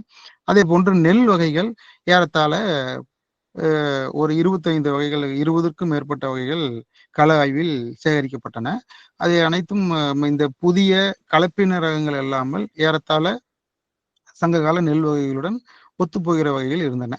அதில் ஒன்று பார்த்தால் அரிக்கிராவி, கருநெல், கல்லஞ்சம்பா, கருத்த பொன்னி, கிச்சடி சம்பா, கீரை சம்பா, குதிப்பான், கொச்சி சம்பா, கொத்தமல்லி சம்பா, குலக்குருவை, சடையாரி, சன்னவெள்ளை, சாராடி நெல், செந்தி, செம்பை மார்த்தாண்டன், செம்புலி, தட்டார் வெள்ளை, பனங்குருவா, பிரியாணி நெல், புட்டு நெல், பொன்னி நெல், வால்சிறை மீண்டான் நெல், அதை பேச்சு வழக்கில் வாசிரண்டான் நெல் என்று குறிப்பிடுகிறார்கள். இது வெள்ளை பொன்னி. இது போன்ற இந்த நெல் வகைகள் அனைத்தும் சங்ககால நெல் வகைகளுடன் ஒத்துப்போகின்ற வகையில் நம்மளுடைய பாரம்பரிய நெல் வகைகளோட அமைந்துள்ளன. கலப்பின ரகங்கள் இதில் இடம்பெறவில்லை என்பது ஒரு சிறப்பு கள ஆய்வில் கிடைக்கும் பொழுது. அடுத்து இந்த வட்டார வழக்கில் உள்ள நாஞ்சில் வட்டார வழக்கில் உள்ள இப்பொழுது அனைத்தும் கூறப்பட்ட சொற்கள் இந்த வட்டார வழக்கு சொற்கள். இதிலிருந்து ஏறத்தாழ ஒரு 10 சொற்களை உங்களுக்கு சங்க இலக்கியங்களிலிருந்து இடம்பெற்றுள்ளதை குறிப்பிட விரும்புகிறேன். இந்த அடை, சாத்துதல் என்ற சொல்லானது நம்ம குறுந்தொகை பாடலில் பலர்புகு வாயில் அடைப்ப கடவுணர் வருவீர் உள்ளீரோ எனவும் வாரார் தோழி நம் காதலர், இந்த சாத்துதல் என்ற பொருளிலேயே வழங்கப்பட்டு வருகிறது. கதவை அடைத்தல் என்கிற, கதவை அடை என்றுதான் அவர்கள் வழக்கில் குறிப்பிடுகிறார்கள். அதே போன்று அவித்தல், வேக வைத்தல் இந்த சொல். அடுத்ததாக எலிவலை, அடுத்தது சவட்டுதல், அதாவது உதைத்தல், காலால் உதைத்தல். வம்ப வடுகர் பைந்தலை சவட்டி கொன்ற யானை கோட்டின் தோன்றும், இது அகநானூற்று பாடல். வடுகரின் பசிய தலையை மிதித்து அழித்து கொன்ற யானைகளின் கொம்பு போல தோன்றும். இதில் இந்த உதைத்தல் என்கிற பொருளிலேயே அவர்கள் சங்க சொல்ல ஆகிய இன்னமும் வழக்கில் பயன்படுத்தி வருகிறார்கள். அதே போன்று உவர் நிலம், உப்புத்தன்மை கொண்ட நிலம், இந்த சொல்லும் சங்க இலக்கியத்தில் இடம்பெற்றுள்ளது. இவர்கள் வழக்கிலும் நாஞ்சில் வட்டார வழக்கில் தற்பொழுதும் பயன்படுத்தப்பட்டு வருகிறது. இந்த உவர் நிலம் பிற கொங்கு பகுதியில் கலர் நிலம் என்று கூறப்படுகிறது. கடுப்பு என்கிற சொல் சங்கச்சொல் வழக்கில் இருக்கிறது. அதே போன்று கனல், அதே போன்று இந்த வற்றல், அதே போன்று இந்த வலை, வளையல், இந்த வலை அந்த சொல்லையும் அவர்கள் பயன்படுத்துகிறார்கள். அடுத்ததாக நற்றிணை, சிறுபானாற்றுப்படை, மதுரை காஞ்சியில் வலை, கை, கிணை, மகள்வல் உயிர் குறைத்த குப்பை வேலை உப்பு இழி வெந்ததை என்று சிறுபானாற்றுப்படையில் வலை என்ற சொல் இடம்பெற்றுள்ளது. அதே போன்று மதுரை காஞ்சியிலும் இடம்பெற்றுள்ளது. நற்றிணையிலும் பிற நிறைய இடங்களில் இடம்பெற்றுள்ள இந்த வலை என்ற சொல்லை அவர்கள் தற்பொழுதும் பயன்படுத்துகிறார்கள். சங்ககால கிழங்கு வகைகளில் ஒன்றான இந்த கூவை கிழங்கும் அதே பொருளில் பயன்படுத்தப்படுகிறது. அதே போன்று இந்த கொப்புள், தொப்புள் என்று நம்முடைய தொப்புளை குறிப்பிடுறது அவர்கள் கொப்புள் என்று வழக்கில் பயன்படுத்துகிறார்கள். இதற்கு அடுத்ததாக தொலி, சேற்று உழவை அவர்கள் தொலி உழவு என்று குறிப்பிடுகிறார்கள். உலானுன் தொலி நிறைவிய வினைஞர், பெருமானாற்றுப்படையில் நுண்ணிய சேற்றாய் காலால் சமப்படுத்திய உழவர் என்ற ஒரு தொடர் அமைந்துள்ளது. இந்த தொலி என்பது சேற்றை குறிக்கக்கூடிய சொல், இன்றும் வழக்கில் பயன்படுத்துகிறார்கள். இதுவரை இந்த சொற்கள் எல்லாம் தரவுகளின் கள ஆய்வினுடைய சேகரித்த சொற்கள் இருந்து. அடுத்ததாக இந்த கள ஆய்வு, கள ஆய்வில் எவ்வாறு நாம் கள ஆய்வை மேற்கொள்ள வேண்டும், இந்த சொற்கள் சேகரிக்கக்கூடிய வழக்கு சொற்களுக்கு நாம் கள ஆய்வின் மூலமாக எவ்வாறெல்லாம் சேகரிக்க வேண்டும் என்பது அதற்கு முதலில் தகவலாளரை தேர்வு செய்ய வேண்டும். தகவலாளர் குறைந்தது ஒரு 65-60 வயதிற்கு மேல் இருந்தால் மிகவும் நல்லது. அவர் மிகவும் வெளியூர், வெளி மாநிலம், வெளி மாவட்டங்களுக்கு பயணம் மேற்கொள்ளாமல் பூர்வீகமாக அந்த ஊரிலேயே வசிப்பவராக இருந்தால் மிகுந்த பயனளிக்கும். கள ஆய்வில் மிகுந்த நம் தகவல் திரட்டுவதற்கு பயனுள்ளவராக இருப்பார். அதே போன்று ஒரே ஒரு முறை முதன்மை தகவலாளராக கொண்டு துணை தகவலாளர்களையும் நாம் தேர்ந்தெடுத்துக் கொள்ள வேண்டும். ஆண் பெண் இருப்பாளரும் இருக்கலாம். வயது முக்கியம். அதாவது அந்த தகவலாளர் வசிக்கக்கூடிய இடம் ஒரு நகர்ப்புறமாக இல்லாமல் கிராம பகுதியாக இருந்தால் நமக்கு நிறைய சொற்கள் கிடைக்கும். அந்த சொல் வளம் அவரிடம் அதிகமாக இருக்கும். சிலர் நிறைய சொற்களை தன்னகத்தை கொண்டிருப்பார்கள். அதை நாம் அவருடைய உரையாடலின் மூலமாகத்தான் நாம் சேகரிக்க முடியும். நாம் நேரடியாக இதற்கு என்ன கூறுவீர்கள் என்றெல்லாம் நாம் கேட்க முடியாது. ஒரு குழு கலந்துரையாடல் மூலமாக கிடைக்கக்கூடிய சொற்கள் அனைத்தையும் நாம் குறித்து கொண்டு வந்தால் கள ஆய்வுக்கு இன்றியமையமாக இருக்கும். அதே போன்று இந்த சமூக வழக்கு, தொழில் வழக்கு, இது இரண்டையும் அந்தந்த பகுதியில் மேற்கொள்ளக்கூடிய தொழில்கள், அந்தந்த பகுதியில் இருக்கக்கூடிய சமுதாய வழக்குகள், இதை அந்தந்த சமுதாயத்திற்குரிய சடங்குகள், இதையெல்லாம் சற்று நுணுகி ஆராய்ந்து தகவல்களை சேகரித்து திரட்ட வேண்டும். அடுத்ததாக தகவலாளர்களை தனிமைப்படுத்தி தரவுகளை சேகரிக்க கூடாது.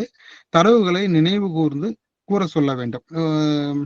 ஒரு தகவல் அவரிடம் கலந்துரையாடலில் நினைவில் இல்லை என்றால் அதை மீண்டும் அடுத்த நாளோ அப்புறமாகவோ நினைவு கூர்ந்து கூறுங்கள் என்று சொல்ல வேண்டும். வினா நிரலில் இடம்பெறாத புதிய செய்திகளையும் நாம் குறித்து கொள்ள வேண்டும். மேலும் வட்டாரம் சார்ந்த இந்த நாட்டுப்புற கலைகள், விளையாட்டுகள், உணவு வகைகள், அணிகலன்கள், வழிபடும் தெய்வங்கள், விழாக்கள் குறித்த தரவுகளை சேகரித்துக் கொள்ளலாம். களப்பணியாளர் திறந்த மனதோடு விருப்பு வெறுப்பின்றி களப்பணியில் ஈடுபட வேண்டும். இதெல்லாம் கள ஆய்வுக்குரிய சில நெறிமுறைகளாக நம்ம வட்டார வழக்கு சொல் சேகரிக்கக்கூடிய நெறிமுறைகளாக நாம் கொள்ளலாம். அடுத்ததாக இந்த வினா நிரல், இதுவரையில் இடம்பெற்றுள்ள இந்த வட்டார வழக்கு அகராதிகள் அவ்வப்பொழுது அவர்களுடைய சொற்சேகரம் அவ்வப்பொழுது நிகழ்ந்ததாக தான் குறிப்பிட்டுள்ளார்கள். பொதுவாக ஒரு வினா நிரலை அடிப்படையாக கொண்டு நாம் தரவுகளை சேகரிக்கும் பொழுது ஒரு சிறப்பான முறையிலான தரவுகள் நமக்கு கிடைக்கும். இந்த வினா நிரலின் அடிப்படையில் தான் கன்னியாகுமரி மாவட்ட வட்டார வழக்கு சொற்கள் சேகரிக்கப்பட்டன. இந்த வினா நிரல் தற்பொழுது களப்பணி பொது வினா நிரல், தமிழ் வழக்காற்று களப்பணி பொது நிரல் என்று செம்மொழி நிறுவனத்தில் பேராசிரியர் சந்திரசேகரனை பதிப்பாசிரியராக கொண்டு வெளியிடப்பட்டுள்ளது. இதில் இடம்பெற்றுள்ள ஒரு 60 தலைப்புகள், ஏறத்தாழ ஒரு 55-60 தலைப்புகள் இடம்பெற்றுள்ளன. இந்த தலைப்புகளின் அடிப்படையில் நாம் சொற் சேகரிக்கும் பொழுது வட்டார வழக்கு சொற்கள் எளிதில் நாம் சேகரிக்க முடியும். மேலும் அதிக அளவிலான சொற்களையும் நாம் சேகரிக்க முடியும். தரவுகளும் எளிமையாக கிடைக்கும். அது ஒரு 60 தலைப்புகள் பட்டியலிடப்பட்டுள்ளன. பொதுவான தகவலாளரும் துணை தகவலாளி குறித்த தகவல்கள், உறவுமுறை, உறவுகள் தொடர்பான சொற்களை சேகரிக்கலாம். உடல் உறுப்புகள் குறித்த சொற்களை சேகரிக்கலாம்.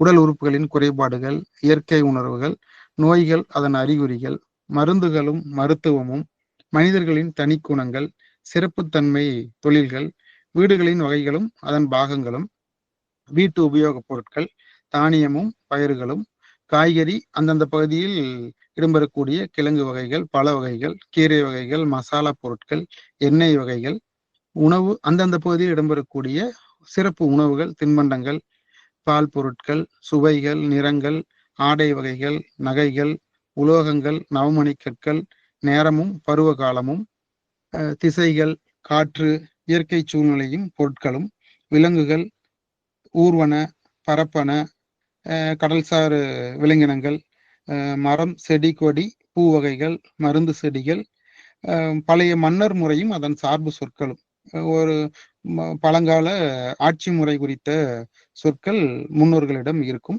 அவை சார்ந்த சொற்களையும் இதன் மூலம் நாம் சேகரிக்கலாம். பழைய செப்பேடுகள், கல்வெட்டுகள் தொடர்பான ஏதேனும் சான்றுகள் யாரேனும் கூறினாலும் இதை நாம் சேகரித்துக் கொள்ளலாம். அதேபோல் இந்த கிராம நிர்வாக முறை, மதம் சார்ந்த சொற்கள், அந்தந்த பகுதிகளில் வட்டாரங்களில் நடைபெறக்கூடிய சமூகம் சார்ந்த விழாக்களும் சரி, வட்டாரம் சார்ந்த விழாக்களையும் சேகரித்துக் கொள்ளலாம்.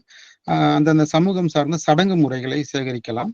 கருவி வகைகள், பாரம்பரிய விளையாட்டுகள், கிராமிய கலைகள், போக்குவரத்து சாதனங்கள், வியாபாரம், பள்ளி, அலுவலகம் மற்றும் அரசியல் சார்ந்த சொற்கள், அடுத்து பொதுவான சொற்கள், அடுத்தது இந்த எண்கள், பின்னங்கள், இடப்பெயர்கள், பெயரடைகள், வினையடைகள், பின்னொட்டுகள், வினாக்கள், சுட்டுகள், வேற்றுமைகள், வினைகள். இந்த பின்பகுதியில் இடம்பெற்றக்கூடிய இந்த 10 தலைப்புகளும் இலக்கண அடிப்படையில் வட்டார வழக்கு சொற்களை ஆராய்வதற்கு இது மிகவும் உறுதுணையாக இருக்கும். அதற்காக இந்த 10 தலைப்புகளும் இடம்பெற்றுள்ளன. இந்த அடிப்படையில் சொற்களை சேகரிக்கும் பொழுது ஒரு விரிவான தரவாக சொற்கள் நமக்கு கிடைக்க வாய்ப்பு உள்ளது. அடுத்ததாக இந்த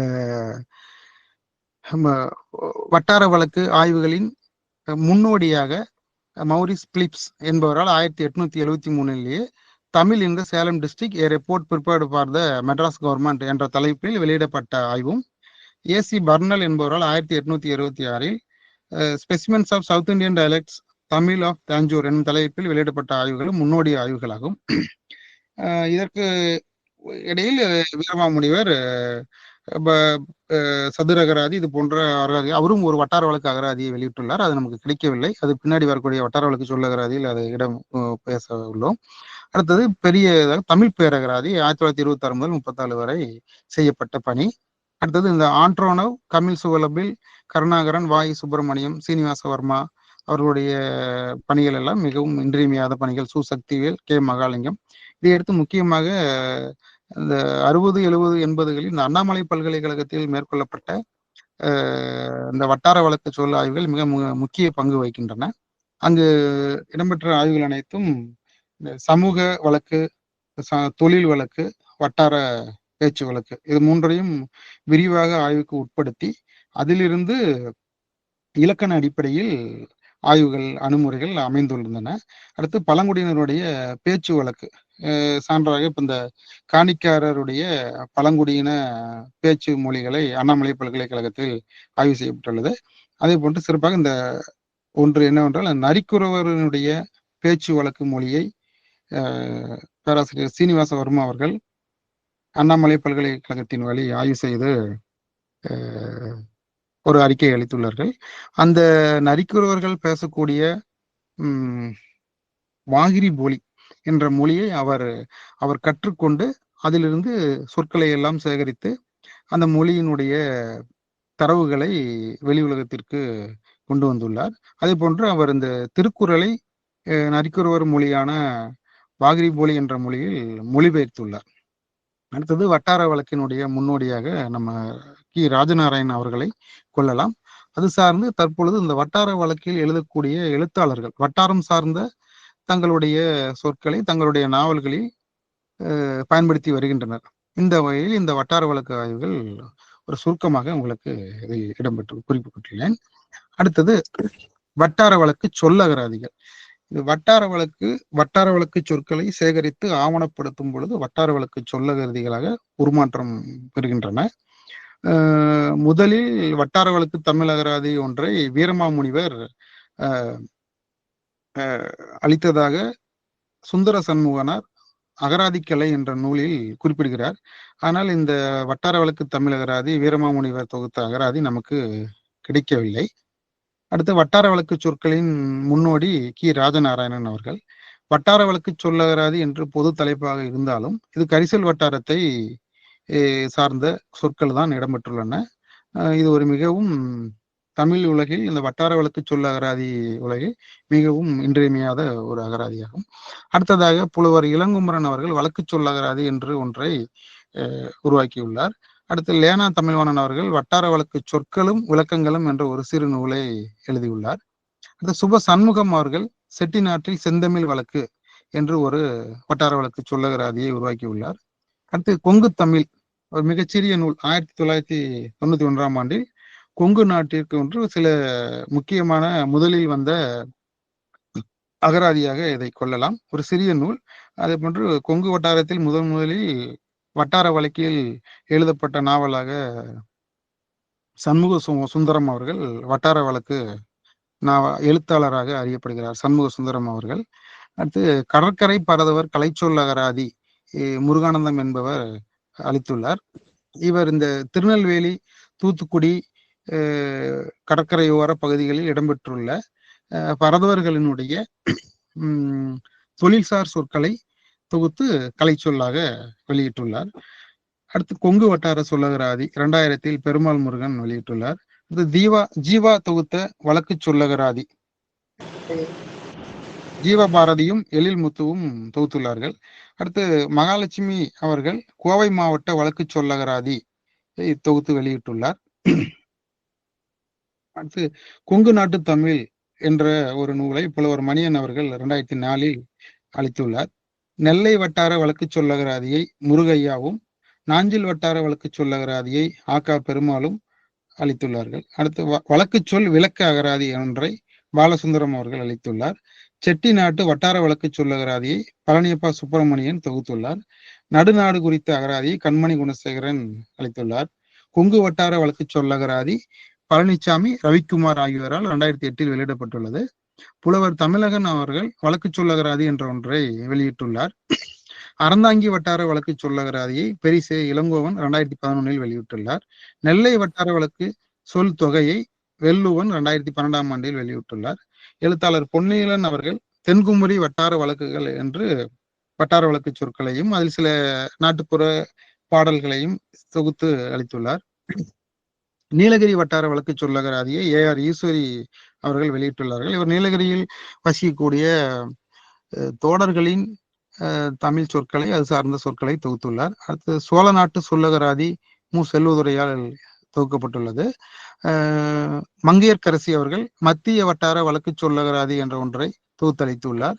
அடுத்து சி பெர்லின் அவர்கள் கடற்கரையோர நெய்தல் சொல்லகராதியை நாஞ்சில் வட்டாரம் திருநெல்வேலி வட்டார கடற்கரையோர பரதவர் சார்ந்த சொற்களை எல்லாம் தொகுத்து அளித்துள்ளார்.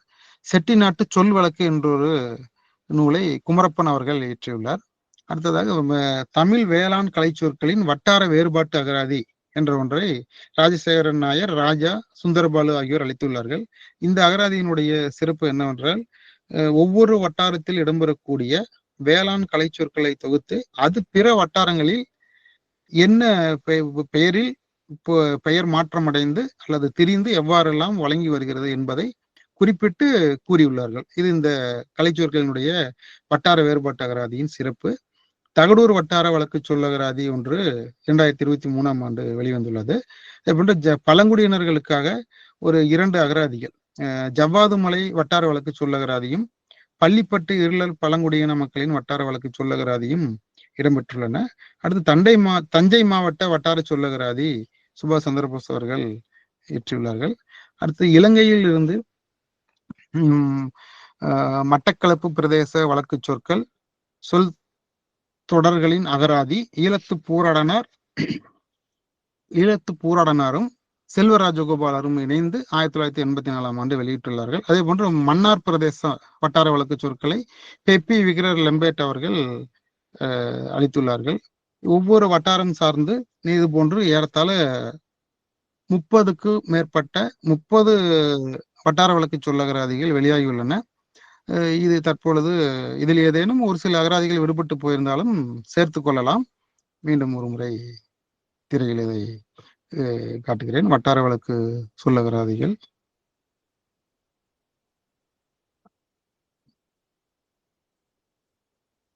அடுத்து இதில் இந்த வட்டார வழக்கு சொல்லகராதிகளிலிருந்து நம்ம தொழில் சார்ந்த வழக்கு, சமூக வழக்கு என்று இரு பிரிவுகளை கூறினேன். அதில் தமிழர் பாரம்பரிய நெல்வகை சொல்லகராதியையும், தமிழக மீனவர் தொழில் பண்பாட்டு சொல்லகராதி, கால்நடை வளர்ப்பு கலை சொல்லகராதி, தமிழர் அளவை முறைகள் ஆகிய இந்த 4 நூல்களையும் செம்மொழி தமிழாய்வு மத்திய நிறுவனம் வெளியிட்டுள்ளது. பாரம்பரிய நெல் வகைகளை கள ஆய்வின் மூலமும் இலக்கியங்களில் இடம்பெற்றுள்ள நெல் வகைகளையும், ஒரு சில கல்வெட்டுகளில் இடம்பெற்றுள்ள நெல் வகைகளையும் தொகுத்து இந்த பாரம்பரிய நெல் வகை சொல்லகராதி அளிக்கிறது.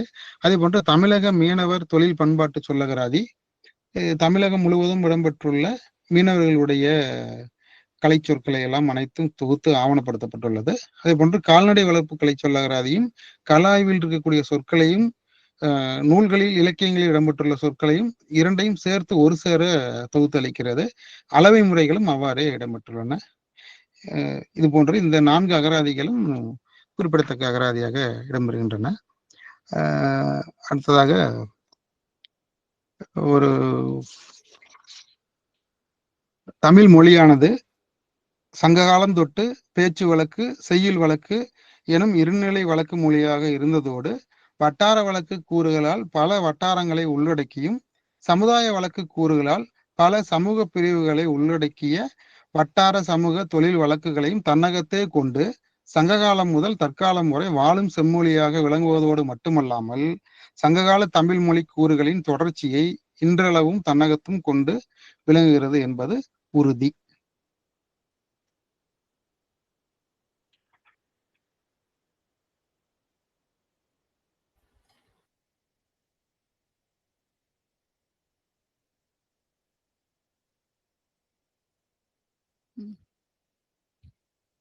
நன்றி. நன்றி ஐயா. நன்றி. உங்களுடைய கொங்கு தமிழில் எங்களுக்கு அழகான பல கருத்துக்களை வழங்கியுள்ளீர்கள். நன்றி. தற்போது கலந்துரையாடல் நேரம். பேராசிரியர்கள், தமிழ் ஆர்வலர்கள் ஐயாவிடம் உங்களுடைய வினாக்களை தொடுக்கலாம்.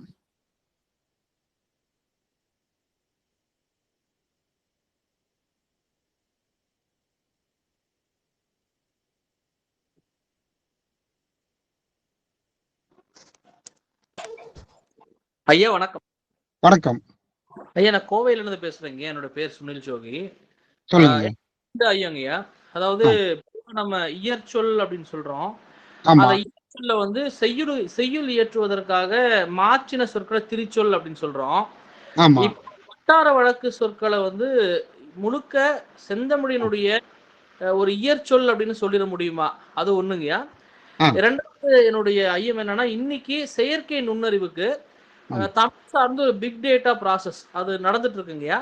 இது வட்டார வழக்கு சார்ந்து இப்படிப்பட்ட முயற்சிகள் போயிட்டு இருக்கா? ஏன்னா மொழிங்கிறது வந்து ஏதோ ஒரு செம்மைப்படுத்தி எழுதப்படுகின்ற அந்த மொழி மட்டும் மொழி கிடையாது இல்லைங்கய்யா. இந்த வட்டார வழக்கு ரொம்ப முக்கியம் இல்ல. இது சார்ந்த முயற்சிகள் போயிட்டு இருக்குங்களாயா? ஒருவேளை போகலைன்னா இது சார்ந்த முயற்சிக்கு முனைப்புக்கு நீங்க சொல்ல விரும்புற கூறுகள் என்னங்கய்யா? நீங்க கேட்ட இந்த கேள்வியில வந்து செயற்கை நுண்ணறிவுக்கு வந்து நம்ம முதல்ல ஒரு தமிழகம் சார்ந்து இப்ப ஏறத்தால ஒரு 30 அகராதிகள் வந்ததை நான் உங்ககிட்ட இப்ப பகிர்ந்தேன் அந்த திரையில. கேக்குறீங்களா? அந்த அந்த அகராதிகள் இருக்கக்கூடிய தரவுகள் எல்லாம் இப்ப நம்ம ஒன்றிணைக்கணும். இப்ப கொங்கு பகுதி அப்படின்னு நம்ம பார்த்தோம்னா, கொங்கு பகுதியினுடைய கோவையிலையும் பேசக்கூடிய சில சொற்களுக்கும், அதே கொங்கு பகுதியினுடைய பழைய ஒருங்கிணைந்த தருமபுரி இந்த கிருஷ்ணகிரி பகுதியில பேசக்கூடிய இந்த வட்டார வழக்குக்கும் பேச்சு வழக்குக்கும் மிகப்பெரிய ஒரு வேறுபாடு இருக்குங்க. அதுக்காக நம்ம என்ன பண்ணலாம் அப்படின்னா, அந்த கொங்கு வட்டாரத்துல ஏறத்தாழ ஒரு காளியப்பா, பெருமாள் முருகன், ரவிக்குமார், மகாலட்சுமி, இந்த மாதிரி ஒரு புலவர் மணியன், ஒரு 5 அகராதிகள் இடம்பெற்றுள்ளன. இந்த 5 அகராதிகளுமே அந்த அவர்களுடைய முன்னுரையில குறிப்பிட்டிருப்பாங்க. நாங்க சொற்களை சேகரிக்கும் பொழுது நினைவிலிருந்து கண்மணி குணசேகரனோட கூறியிருக்கிறார். நினைவிலிருந்து சொற்களை சேகரித்த முறை ஒன்று, அவ்வப்பொழுது சில முக்கிய நிகழ்வுகளின் பொழுது குறிப்பெடுத்தது, இதையெல்லாம் சேர்த்து அவர்கள் சொல்ல அகராதியாக அளித்துள்ளார்கள். ஆனால் இதுவரை தொகுக்கப்பட்ட இந்த அகராதிகள் அனைத்தும் ஒரு முழுமையான ஒரு வினா நிரலின் அடிப்படையில் தொகுத்திருந்தால் இன்னும் சொல் வளம் நிறைய இருக்கிறது, நிறைய கிடைத்திருக்கும். இந்த சொற்களை எல்லாம் நாம் ஒன்றிணைத்து இதை செயற்கை நுண்ணறிவு தளத்துக்கு அளிக்கலாம் என்பது என்னுடைய கருத்து. நன்றி. நன்றி.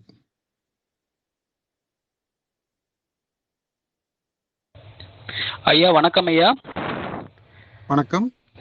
ஐயா திருச்சி சென்ட் ஜோசப் காலேஜ்ல இருந்துங்க நெல்சன். சொல்லுங்க. வணக்கம். இப்ப பாத்தீங்கன்னா இந்த வட்டார வழக்கு சொல் இப்ப திருச்சியில இருந்து 2 மாவட்டங்களை கடந்து, அதாவது நாமக்கல், சேலம் அங்கிட்டு கடந்து தருமபுரியில பாத்தீங்கன்னா ஒரு சில உணவுப் பொருட்கள், இப்ப பாத்தீங்க பப்பாளி பழத்தை திருச்சியில பப்பாளின்னு சொல்றோம். தருமபுரியில பரங்கிக்காய் அப்படின்னு சொல்றாங்க, பரங்கி பழம் அப்படின்னு சொல்றாங்க. ஆமா. அது கொத்தவரங்காய திருச்சியில கொத்தவரங்காய் அப்படின்னு சொல்லக்கூடியதை சிக்கிடிக்காய் அப்படின்னு சொல்றாங்க தருமபுரி பக்கம்லாம். தலனி கொட்டை அப்படின்றது தருமபுரியில தலனி கொட்டைன்றாங்க, திருச்சியில தட்டப்பயிறு அப்படின்னு சொல்றாங்க. ஆமாங்க. அது மட்டும் இல்லாம உள்ள புகுந்து போ அப்படின்னு சொல்றது திருச்சி பக்கத்துல உள்ள புகுந்து போ அப்படின்னு சொன்னா, அங்க தருமபுரியில உள்ள தூந்து போ அப்படின்னு சொல்றாங்க. ஆமா. இப்படி 2 மாவட்டங்களை கடந்து இப்படிப்பட்ட வட்டார வழக்கு சொற்கள் எவ்வாறு மாறி இருக்க கூடும் ஐயா? அதுக்குரிய சந்தேகம் எனக்கு, அதை கொஞ்சம் தீர்க்கணும் ஐயா. இப்ப நீங்க அந்தந்த நிலம் சார்ந்துதான் அவங்களுடைய தொழில் சொற்கள் எல்லாம் இடம்பெறுதுன்னு சொன்னோம் இல்லைங்களா? அதே போன்று அதுதான் வட்டாரத்துக்குரிய சிறப்பான சொற்கள்.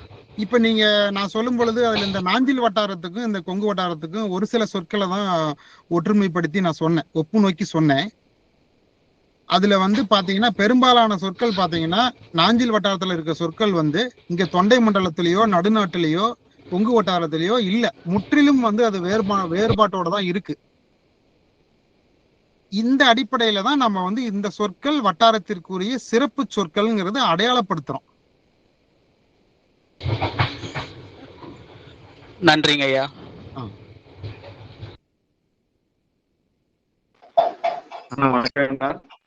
வணக்கங்க ஐயா. வணக்கம். ரஞ்சன் ரஞ்சன் பேசுறேன்.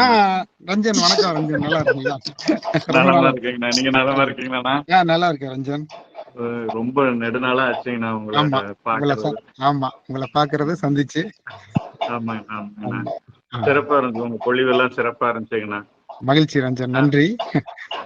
இந்த வட்டார சொற்கள் எல்லாம் போறது காரணம் நம்ம முல்லையில இருத்தல், ஆற்றி இருத்தல் அப்படிங்கிற ஒரு நிலைப்பாடு வரும் பொழுது தலைவன் பிரிஞ்சு போறது, அங்க போயிட்டு மறுபடியும் தலைவியை கூட கூட்டிட்டு போயிருக்கிறதுக்கான வாய்ப்பு இருக்கு. அப்படி தங்கி இந்த வட்டார வழக்கு சொற்கள் எல்லாம் அங்கங்க தங்கி ஒரு சிறுதல் ஏற்பட்டிருக்கலாம் அப்படின்னு ஒரு எண்ணம் இருக்குங்கண்ணா.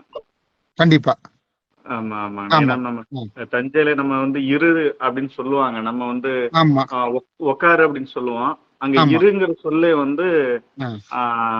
அமர்தல் அப்படிங்கிற பொருள்ல நமக்கு அந்த நாகப்பட்டினம் அங்க எல்லாம் இருக்கு. இருத்தலும் இருத்தல் நிமித்தம்ங்கிறது எல்லாமே நம்ம அந்த பழமையான சொல் எல்லாமே வட்டார வழக்குல நிறைய இருக்குங்க. இருக்கு. அதுக்குதான் நம்ம என்ன பண்ணலாம்னா, நம்ம இந்த சங்க இலக்கியங்கள்ல இடம்பெறக்கூடிய சொற்கள் எல்லாம் இப்போ ஒரு 5-6 சொற்கள் தான் உங்களுக்கு சான்று காட்ட முடிஞ்சதுனால இந்த இதுல, அதுபோல் நம்ம ஒவ்வொரு வட்டாரத்தில் இருக்கக்கூடிய சொற்களையும் நம்ம அடையாளப்படுத்தலாம், சங்க இலக்கியத்தோட தொடர்புபடுத்தி. அதாவது நிறைய நேரடியான பொருள் இருக்கிறது, இப்போ பொருள் தெரிந்தும் இப்போ இருக்கலாம், சொல் அதே அடிப்படையில் இருக்கும், சொல் அதே அமைப்பிலையும் அதே ஒலிப்பு முறையிலும் இருக்கும், பொருள் வேறுபட்டு இருக்கலாம். அந்த மாதிரி இருக்கக்கூடிய சொற்கள் எல்லாம் நிறைய நம்ம தொகுக்கலாம். அதே மாதிரி நம்ம தஞ்சாவூர் பகுதிகளில், தஞ்சை பகுதிகளில் அந்த ஒரு சொல், அந்த என்ன சொல், நம்ம நேரமா காலையில நேரமாக அந்த வெள்ளனை அப்படின்னு ஒரு சொல் எல்லாம் பயன்படுத்துவாங்க. இதெல்லாம் நமக்கு நம்ம பகுதியில இருந்து அங்க போகும்பொழுது இதெல்லாம் ஒரு புதிய சொல்லாதான் நம்ம இப்ப பார்த்தோம். ஆமா, நிச்சயமா நிச்சயமா நிச்சயமா. நிச்சயமா இந்த மாதிரியான சொற்கள் தான் வந்து அந்தந்த பகுதிக்குரிய சிறப்பு சொற்களை நம்ம அடையாளப்படுத்த முடியும். ஆமா ஆமா. ஆமா. இந்த அதே வட்டார வழக்குலயே வந்து ஒரு வட்டார வழக்கு சொல்லகிறதுல ஒரு நீலகிரியில ஒரு அம்மா போட்டிருக்கிறாங்க. ஆமா, அந்த ஈஸ்வரின்னு ஒரு ஆமா ஆமா. அது அவ்வளவும் வந்து எனக்கு அதுல உடன்பாடே இல்லைன்னா அது. இல்ல. ஆமா, அது வந்து நான் அததான் நான் அது உங்ககிட்ட சொல்லியிருந்தேன். அது உடன்பாடு இல்ல. ஒரு சில ஆய்வாளர்கள் வந்து நம்ம சொற்கள் சேகரித்து போடணுங்கிற ஒரு ஆர்வத்துல போடுறாங்க. ஆனா அது எந்த அளவுக்கு வந்து அது ஏற்புடையதா இருக்குதுங்கிறத வந்து ஆய்வுலகம் தான் அதுல பார்த்து பதில் சொல்லணும். அதுக்குதான் இப்போ அந்த முக்கியமா ஒரு 60 தலைப்புகள் அடங்கிய நூலை வந்து செம்மொழி நிறுவனம் வெளியிட்டு இருக்கு. அத வந்து இப்ப யார் வேணாலும் அதை வந்து நம்ம ஒரு தரவு சேகரிக்கிறதுக்கு அது ஒரு அடிப்படையா வச்சுக்கலாம். அதை நம்ம பயன்படுத்திக்கலாங்கிறது என்னுடைய கருத்து. ஏன்னா நம்ம ஏற்கனவே வட்டார வழக்கு சொல்லகராதிகள் உருவாக்கின மாபெரும் ஆளுமைகள் எல்லாமே வந்து தங்களுடைய அனுபவங்கள், கலந்துரையாடல் இந்த மாதிரி கேட்டது, அப்புறமா நினைவில் இருந்து அங்கங்க தொகுத்து தான் அவங்க பதிவு செஞ்சிருக்கிறாங்க. இந்த மாதிரி ஒரு வினா நிரல் அடிப்படையா வைக்கும்போது இன்னும் ஏராளமான சொற்கள் கிடைக்க வாய்ப்பு இருக்குங்கிறது ஒரு கருத்து.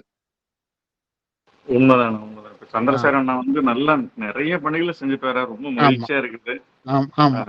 நிறைய தான் இப்போ இந்த ஒரு 5 ஆண்டுகளா வந்து நிறைய பணிகள் வந்து முன்னெடுத்து முழு வீச்சில் நடைபெற்று வருகின்றன. இது தமிழ் உலகம் அறியும். நன்றிண்ணா நன்றிண்ணா. நன்றிங்க ரஞ்சன். நன்றி, மகிழ்ச்சி ரஞ்சன். பேசுவாங்க பிறகு பேசுவாங்க. கண்டிப்பா கண்டிப்பா. வணக்கம்.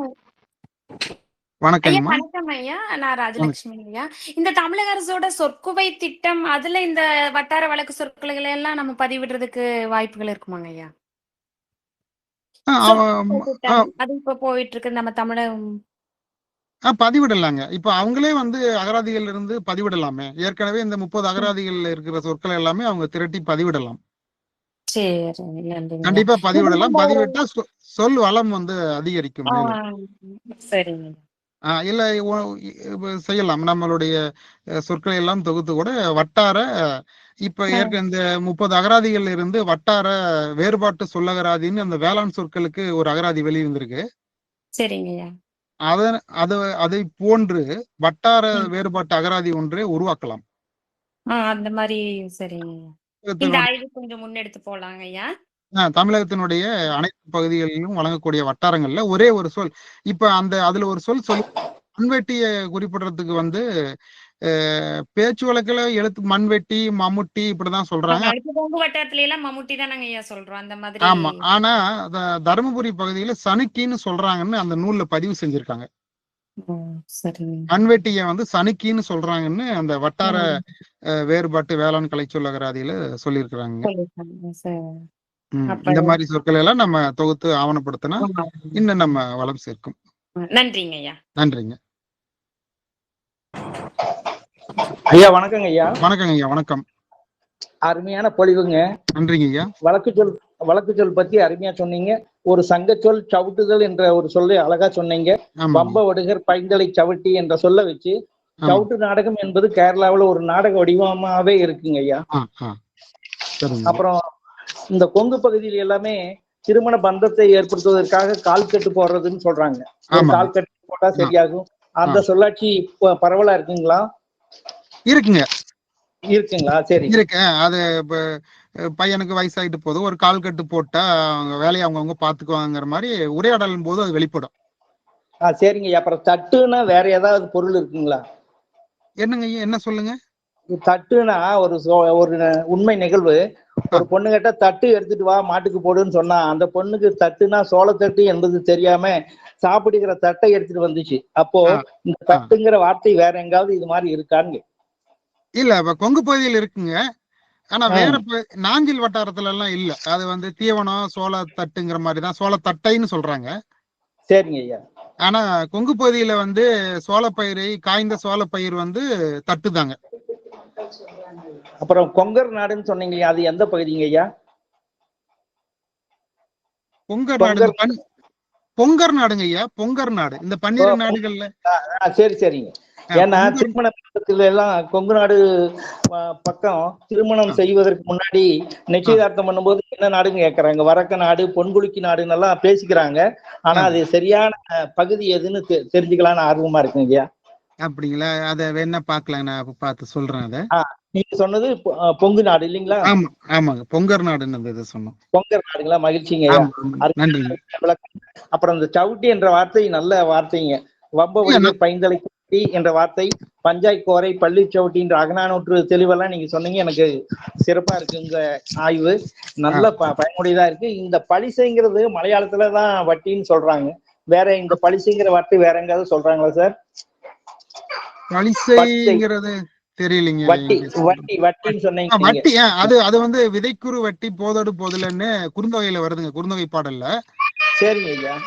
அது வந்துதான் விதை பெட்டி, அதாவது விதைகளை ஒரு சிறிய பெட்டியில் கொண்டு, இன்னமும் நம்ம வந்து அந்த மூங்கிலால் ஆன கூடை சிறிய பெட்டியில தான் விதைக்கிறோம்.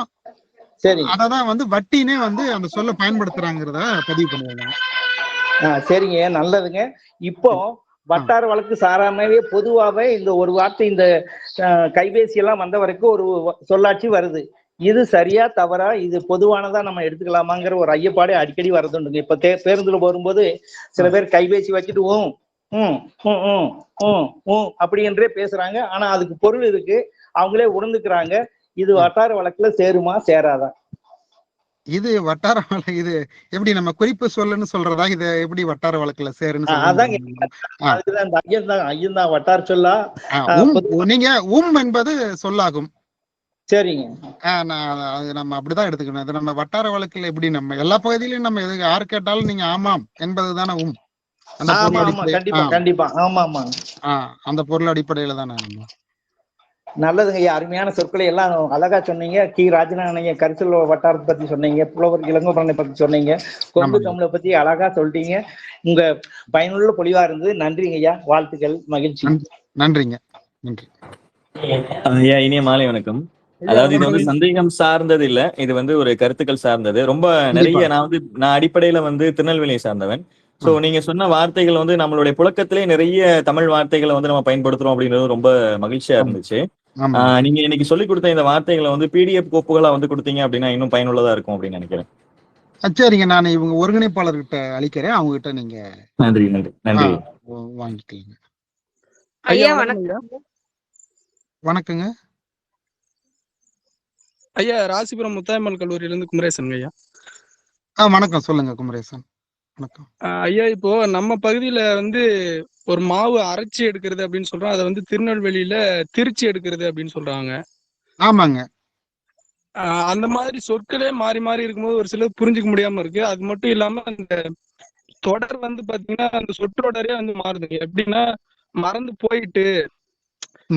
போயிடுச்சுன்னு நம்ம சொல்றது, அவங்க வந்து மறந்து போயிட்டு ஞாபகம் வந்துட்டு அப்படின்னு சொல்லி அந்த சொற்களே வந்து எஞ்சி நிக்கிறது போல இருக்கு. அதெல்லாம் எப்படிங்க புரிஞ்சுக்கிறது?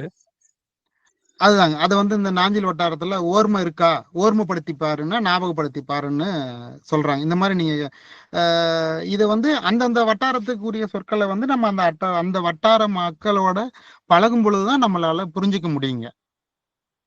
ஓ, சரிங்க சரிங்க. இப்ப நம்ம இல்லைன்னா இந்த நம்ம எழுத்துலகில வந்து நாவல் சிறுகதை எழுதுறவங்க எல்லாம் எழுதும் பொழுது நம்ம அதை வாசிக்கிறப்ப வந்து ஒரு பெரிய ஐயமே ஏற்படும், பொருள் கொள்வதுல வந்து ஒரு சிரமங்கள் ஏற்படும். புரியுதுங்க. இப்ப அந்த மாதிரியான சூழல்ல வந்து அதுக்கு பின்னிணைப்பா வந்து அதுல இடம்பெற்றுள்ள வட்டார சொற்களை எல்லாம் இப்ப ஒரு சிலர் அந்த நாவல் பகுதிகளிலே பின்னிணைப்புல கொடுக்குறாங்க. சரிங்க சரிங்க. இந்த மாதிரி இருக்கக்கூடிய சொற்கள் எல்லாம் நம்ம அப்படிதான் பொருள் உணர முடியுங்க. நன்றிங்க நன்றிங்க. ஐயா வணக்கங்க ஐயா. வணக்கங்க. வணக்கம். புதுக்கோட்டையில இருந்து பேசுறேங்க ஐயா. சொல்லுங்க ஐயா. இப்ப இந்த வட்டில் வட்டு சொன்னீங்கல்ல ஐயா, வட்டு சொன்னீங்க. ஆமாங்க. வட்டில் வேற வட்டு வேற. ஆமாங்க, நான் வட்டி தான் சொன்னேன். விதைக்குறு வட்டி. வட்டி என்பது சிறிய பெட்டி. பெட்டி. விதைப்பெட்டி. இன்னும் குறிப்பா சொல்லணும்னா சங்க இலக்கியத்துல சொன்னது வந்து விதைப்பெட்டி தான். அந்த விதைப்பெட்டியை குறிக்கிறதுக்கு இங்க வந்து நாஞ்சில் வட்டாரத்துல வட்டின்னு சொல்றாங்க, பிற பகுதிகளில் பெட்டி, விதைப்பெட்டி. அது அப்ப வட்டில் வேற அப்படிதானே ஐயா? ஆமா, வட்டில் என்பது வேற. வட்டில் வந்து இந்த நாளிகை கணக்கர் வந்து அது வந்து இதுல வருது, நம்ம முல்லைப்பாட்டுல நினைக்கிறேன். குறுநீர் கண்ணல் நாளிகை வட்டில் நாளிகை கணக்கர் எல்லாம் இருந்த செய்தி நம்ம சங்க இலக்கியங்கள்ல இருக்கு. அது வந்து நேரத்தை கணக்கிடுவதற்காக இடம்பெற்ற ஒரு குறுநீர் கண்ணல், அதாவது நாளிகை வட்டி. சரிங்க. இன்னொன்னுங்கய்யா, அந்த சவட்டுதல் அப்படின்னு சொன்னீங்க இல்லைங்கய்யா, சவட்டி. ஆமா. அந்த சவட்டுதல்னா எங்க நான் புதுக்கோட்டை மாவட்டங்கய்யா. புதுக்கோட்டை மாவட்டத்துல என்னன்னு சொல்லுவாங்கன்னா, சவட்டுதல் அப்படின்னா சவட்டிட்டான் அப்படிம்பாங்க, அடிச்சுட்டான் அப்படிம்பாங்க. ஆமா. இங்க வந்து சவட்டுதல்னா உதைத்தல்ங்கிற பொருள்ல தான். இங்க அடிச்சுட்டான் அப்படின்னு சொல்லுவாங்க. அதுதான். இன்னொன்னு திருப்பூர்ல வந்து இப்போ ஒரு சொல் நான் கேள்விப்பட்டிருக்கேங்க. இந்த நம்ம ஒரு பொருளை வாங்கும்போது கூட கொடுங்க அப்படின்னு சொல்லுவோம்ல, எக்ஸ்ட்ரா கொடுங்கன்னு கேட்போம்ல, அத வந்து அவங்க எச்சா கொடுங்க அப்படின்னு சொல்றாங்க. அப்ப இது வட்டார வழக்கு சொல்ல நம்ம எடுத்துக்கலாமாங்க? அதான் நீங்க கூட கொடுங்க அப்படிங்கிறது வந்து அதிகமாக அன்பளிப்பாக கொடுங்கிற பொருள்ல தான் அது வருது. நீங்க ஒரு பொருளை வந்து விலை கொடுத்து வாங்கின பிறகு ஒரு பொண்ணு சிறிதளவு வந்து கேட்பது அது. எச்சா கொடுங்கன்னு சொல்றாங்க, அந்த வார்த்தையை பயன்படுத்துறாங்க, எச்சா. அதான் அந்த எச்சா கொடுங்க அப்படின்னா அதிகங்கிற பொருள்ல தான் நம்ம அதை எடுத்துக்க முடியும். ஓ சரிங்க. அப்ப அது வட்டார வழக்கு சொல்ல எடுத்துக்கலாமா? இல்ல, அது எல்லா பகுதியிலையும் பயன்படுத்தினா அதை வந்து நம்ம ஒரு வழக்கு, அது ஒரு பொது சொல்லாதான் நம்ம எடுத்துக்க முடியும். அதுக்கான சிறப்பு பொருளா அது இருந்தது அப்படின்னா நம்ம அதை எடுத்துக்கலாம். வட்டார வழக்கு சொல்ல எப்படி அதை தீர்மானிக்கிறங்கிறது ஒரு சிறப்பு பொருளா இருக்கணும், சிறப்பு சொல்லா இருக்கணும். அது ஆமாங்க. நம்ம இந்த பகுதிக்கு சொல்லுங்க. எச்சான்னு சொல்லுவோம், அவங்க எச்சான்னு சொல்றாங்க. ஆமா, எச்சா அப்படிங்கிறது அதிகம்ங்கிற பொருள்ல தான் கொங்கு பகுதிகள்ல இருக்கு. சரிங்க சரிங்க. அதுக்கப்புறம் இந்த குந்துங்கிற சொல் வந்து தஞ்சை பகுதிகள்ல உட்காரு, நம்ம உட்காருன்னு சொல்றோம் இல்லைங்கய்யா. ஆமா. அதுக்கு வந்து குந்து அப்படின்னு சொல்றாங்க. இதுதான் நான் ஏற்கனவே சொன்னது மாதிரி இதுதான் வந்து வட்டாரத்திற்குரிய அந்த பேச்சு வழக்கு இருக்கக்கூடிய மாறுபாட்டு சொற்கள். குந்து. இங்க உட்காருதல் அப்படின்னு நம்ம சொல்றோம். ஆமா. யாரும் அமர்தல்னு எந்த பகுதியிலும் சொல்றது இல்ல, உட்காரு அப்படின்னு சொல்லுவோம். அந்த பகுதியில வந்து குந்து என்ற சொல்ல பயன்படுத்துறாங்க. ஆமாங்க. அப்புறங்கய்யா, எனக்கு ஒரே ஒரு உதவி. நீங்க இப்போ இந்த சொற்கள் எல்லாம் கொஞ்சம் பிடிஎஃப் போட்டு கொடுத்தீங்கன்னா கொஞ்சம் நல்லா இருக்குங்கய்யா. அவங்க இந்த நிகழ்வை நடத்தி கொண்டிருக்கிற ஒருங்கிணைப்பாளர்கிட்ட அது சம்பந்தமா கண்டிப்பாங்க, கண்டிப்பா. நன்றிங்கய்யா, ரொம்ப மிக அருமையாக இருந்தது உங்களுடைய உரை. நிறைய தரவுகளை தேடி தொகுத்து கொடுத்திருக்கீங்க. மிக்க மகிழ்ச்சி ஐயா. நன்றிங்க. நன்றிங்க. நன்றி ஐயா. வணக்கங்க ஐயா, சேலத்துல இருந்து செல்லம்மாள் பேசுறேங்க ஐயா. வணக்கங்க ஐயா. தேங்காயில கண்ணு இல்லாத தேங்காய பெண் தேங்காயினும், கண்ணு இருக்கிறது ஆண் தேங்காயின்னு சொன்னீங்க ஐயா. உடைத்த தேங்காய் மூடி இருக்கு இல்லைங்களா, அத பெண்முறி ஆண்முறி. ஓ, கண்ணு இருக்கிற மூடி பெண்முறி. ஓகேங்க ஐயா. கண் இல்லாதது ஆண்முறி. இது நாஞ்சில் வட்டார வழக்கு. தேங்காயை ரெண்டா உடைச்சிட்டோம்னா 3 கண் இருக்கிறது வந்து அவங்க பெண்முறின்னு சொல்றாங்க. மேல இருக்குதுங்க, நம்ம வந்து என்னன்னா மேல் மூடின்னு தான் கொங்கு பகுதியில சொல்லுவாங்க. சரிங்க. அத வந்து அவங்க அப்படி அந்த மாதிரியான சொற்களால கையாளுறாங்க. சரிங்க. அப்ப இன்னும் ஒரு கேள்விங்க ஐயா. இருசி அப்படிங்கறத 3ஆம் பாலினமா சொன்னீங்க. நம்ம இலக்கணத்துல பாத்தீங்கன்னா பெண் தன்மை குறைந்து ஆண் தன்மை மிகுந்தத பேடின்னு சொல்றாங்க ஐயா. ஆண் தன்மை குறைந்து பெண் தன்மை அழின்னு சொல்றாங்க. இப்ப இருசி அப்படிங்கறத பொதுவா 3ஆம் பாலினம்னு சொல்றாங்களாங்க ஐயா. இது எந்த வட்டாரத்துல வழங்குறாங்க? நாஞ்சில் வட்டாரத்துல தான் வழங்குதுங்க. நான் பெரும்பாலும் நாஞ்சில் வட்டாரத்தில் இருக்கக்கூடிய சொற்களை தான் இங்க வந்து உங்களுக்கு விளக்கி கூறினேன். அதுல இருக்கக்கூடிய ஒரு சில சொற்களுக்கு இணையான சொற்களை வந்து கொங்கு வட்டாரத்துல இருந்து எடுத்து சொன்னேன். அந்த இருசிங்கிற சொல் வந்து அவங்க பொதுவா தான் சொல்றாங்க. அதுல நீங்க வந்து ஆணிலிருந்து பெண், பெண்ணிலிருந்து ஆண் அந்த மாதிரி அவங்க நுட்பமா பயன்படுத்தல. பொதுவா திருநர்களை குறிப்பதற்கு இருசி அப்படிங்கிற ஒரு சொல் அங்க வழக்கத்துல இருக்குங்க. நாஞ்சில் வட்டாரம். ஐயா, நாங்க விழுப்புரம் மாவட்டங்க ஐயா. இங்க சேலத்துல இருக்கோம், வசித்து வரோங்க ஐயா. இங்க பாத்தீங்கன்னா சாம்பார், ரசம் எல்லாத்தையும் ஒட்டுமொத்தமா சேர்த்து சாறு அப்படின்ற வார்த்தையை பயன்படுத்துறாங்க ஐயா. இந்த மாதிரி வார்த்தை வேற வட்டாரத்துல எங்கேயாவது பயன்பாட்டுல இருக்குங்களாங்க ஐயா? இல்ல, சாறு அப்படின்னா குழம்பு. சரிங்க ஐயா. ஆமா, அன்னைக்கு என்ன அது வந்து ஒரு பொது, இப்ப நீங்க வந்து என்ன குழம்பு உங்க வீட்டுலன்னு கேட்கிற மாதிரி சாறு அப்படின்னா என்ன சாறுன்னா அது ஒரு பொது குழம்புங்கிற பொருள்ல வழங்கக்கூடியது கொங்கு பகுதியில. இந்த கொங்கு பகுதியில மட்டும்தான் இந்த வார்த்தை பயன்படுத்துறாங்க இல்லைங்கய்யா? ஆமாங்க. சரிங்கய்யா, மிக்க நன்றிங்கய்யா. மிகவும் அருமையாக இருந்ததுங்கய்யா. நிறைய புதிய தகவல்ல தெரிந்து கொண்டங்கய்யா. மிக்க மகிழ்ச்சிங்கய்யா. நன்றிங்க. நன்றிங்க.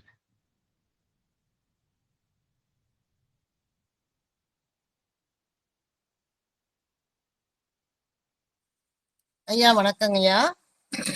வணக்கங்க. சேலத்துல இருந்து அம்பிகா பேசுறேங்க ஐயா. வணக்கங்கம்மா, சொல்லுங்க. சார், உங்களுடைய தரவுகள் வந்து நிறைய தரவுகள் ஒவ்வொரு வட்டாரத்திலும் வழங்கக்கூடிய வழக்கத்திலும் புழக்கத்திலும் இருக்கக்கூடிய சொற்கள் வந்து பயன்பாட்டில் இப்பவும் இருக்கு சார். அந்த சொற்கள்லாம் இப்ப இந்த சாறு என்ற சொல்லு கூட நானும் சின்ன வயசுல பாத்திருக்கேன், கேள்விப்பட்டிருக்கேன். எங்க ஊர்ல மேட்டூர் வட்டாரத்துல சோறாக்கிட்டியா, சாறு பண்ணிட்டியா, சாராக்கிட்டியா அப்படின்னு கேட்பாங்க. அந்த பேச்சு வழக்கு, அந்த வட்டார வழக்கு. அப்ப சாறு என்ற சொல்லுக்கு கூட அதுக்கு பிறகுதான் கொஞ்சம் கொஞ்சம் அந்த நாகரிக வளர்ச்சி காரணமா நம்ம தெரிஞ்சிட்டோம் அது குழம்பு அப்படின்ற ஒரு சொல்லாக்கு வந்திருக்கு. அது போல நிறைய இந்த குந்துங்கிறது கூட பாத்தீங்கன்னா ஏன் அங்க மேட்டூர் வட்டாரத்துல இந்த சொற்கள் எல்லாம் இன்னும் பயன்பாட்டுல இருக்கு. ஏன் உங்க எண்ணிட்டே இருக்கு குந்து அப்படிலாம் சொல்லுவாங்க பெரியவங்க பேசும்போது.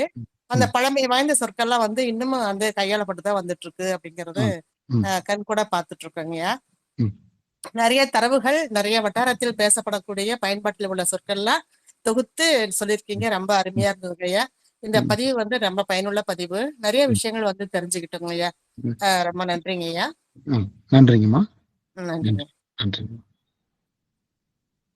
ஐயா, உங்களுடைய சிறப்பான கருத்துக்களை எங்களுக்கு உங்களுடைய பொன்னான மணி நேரத்தை ஒதுக்கி எங்களுக்காக கொடுத்தீர்கள். எங்களுடைய பேராசிரியர்களுடைய ஐயங்கள் அனைத்தையும் தீர்த்து வைத்தீர்கள். மிக்க நன்றிங்க ஐயா. நன்றிங்க. நன்றி உரையாற்ற எங்களுடைய தமிழ்துறை பேராசிரியர் செல்லம்மாள் அம்மா அவர்களை அழைக்கின்றோம்.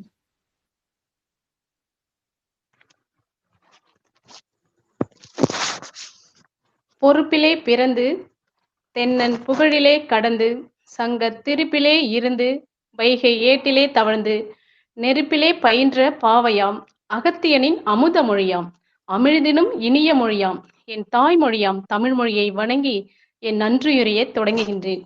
சோனா இணைய தமிழ் மன்றம் நிகழ்த்தும் பன்முக நோக்கில் தமிழ் பயன்பாட்டு நிகழ்வு நடத்துவதற்கு அனுமதி அளித்த சோனா கலை மற்றும் அறிவியல் கல்லூரியின் தாளாளர், கல்வி தந்தை, கலைத்தந்தை என்று பன்முகம் கொண்டு திரு சோ வள்ளியப்பா ஐயா அவர்களுக்கும் மற்றும் சோனா குழும தலைவர்களான திரு சொக்கு வள்ளியப்பா, திரு தியாக வள்ளியப்பா ஐயா அவர்களுக்கும் என் மனமார்ந்த நன்றியை உரித்தாக்குகின்றேன். கடிகாரங்கள் எப்பொழுதுமே உயரத்தில்தான் இருக்கும். ஏனென்றால் அது தன் பணியை செவ்வனே செய்து வருவதால். அதுபோல சோனா கலை மற்றும் அறிவியல் கல்லூரியின் முதல்வர் திரு கு மை காதர் நவாஸ் ஐயா அவர்கள் வலம் வருகிறார். அவர்களுக்கும் என் நன்றியை உரித்தாக்குகின்றேன்.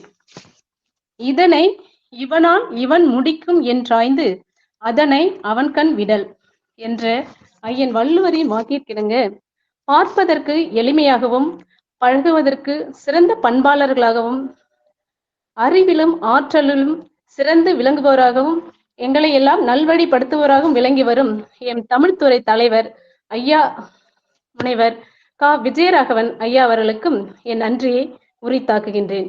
இன்றைய சிறப்பு விருந்தினராக கலந்து கொண்ட முனைவர் நா பெரியசாமி ஐயா அவர்கள் பல்வேறு வட்டார வழக்குகளை சொற்களை நமக்கு கோர்வையாக தொகுத்தளித்தார். அதனில் ஒரு சில வரிகள். அகராதியின் தொடக்கம் தொல்காப்பிய உயிரியலில் தொடங்கி செந்தமிழ் நிலம் சேர் 12 நிலத்தும் வழங்குகின்ற, அதாவது தென்பாண்டி நாடு, குட்டநாடு, குடநாடு, கற்காநாடு, வேநாடு, பூழி நாடு, அருவா நாடு, அருவா வடதலை நாடு போன்ற திசைகளில் எல்லாம் வந்து வழங்கும் வட்டார வழக்கு சொற்களை மிகவும் அழகாகவும் தெளிவாகவும் எங்களுக்கு புரியும் வண்ணம் கூறிய ஐயா அவர்களுக்கு மீண்டும் ஒரு முறை நன்றியை கூறி உரித்தாக்குகின்றேன். வரவேற்பு உரை நல்கிய தமிழ்துறை உதவி பேராசிரியர் முனைவர் வ கோபாலகிருஷ்ணன் ஐயா அவர்களுக்கும் நன்றியை தெரிவித்துக் கொள்கின்றேன். இந்நிகழ்ச்சியை ஒருங்கிணைத்து தொகுத்தளித்த தமிழ்துறை உதவி பேராசிரியர் க கவிதா அம்மையார் அவர்களுக்கும் என் நன்றியை உரித்தாக்குகின்றேன். இதுவரை தங்களின் செவியை இணைய வழியில் சாய்த்து வட்டார வழக்கு சொற்களின் நல் அமுதினை பருகிய இருபால் ஆசிரிய பெருமக்களுக்கும் என் நன்றியை கூறி விடைபெறுகிறேன். நன்றி, வணக்கம்.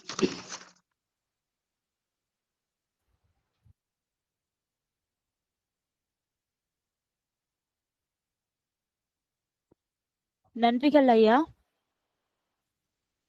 நன்றிங்கம்மா. நன்றிங்க கவிதா. முடிச்சுக்கலாங்களா? முடிச்சுக்கலாங்க ஐயா. நன்றிங்க. நன்றி.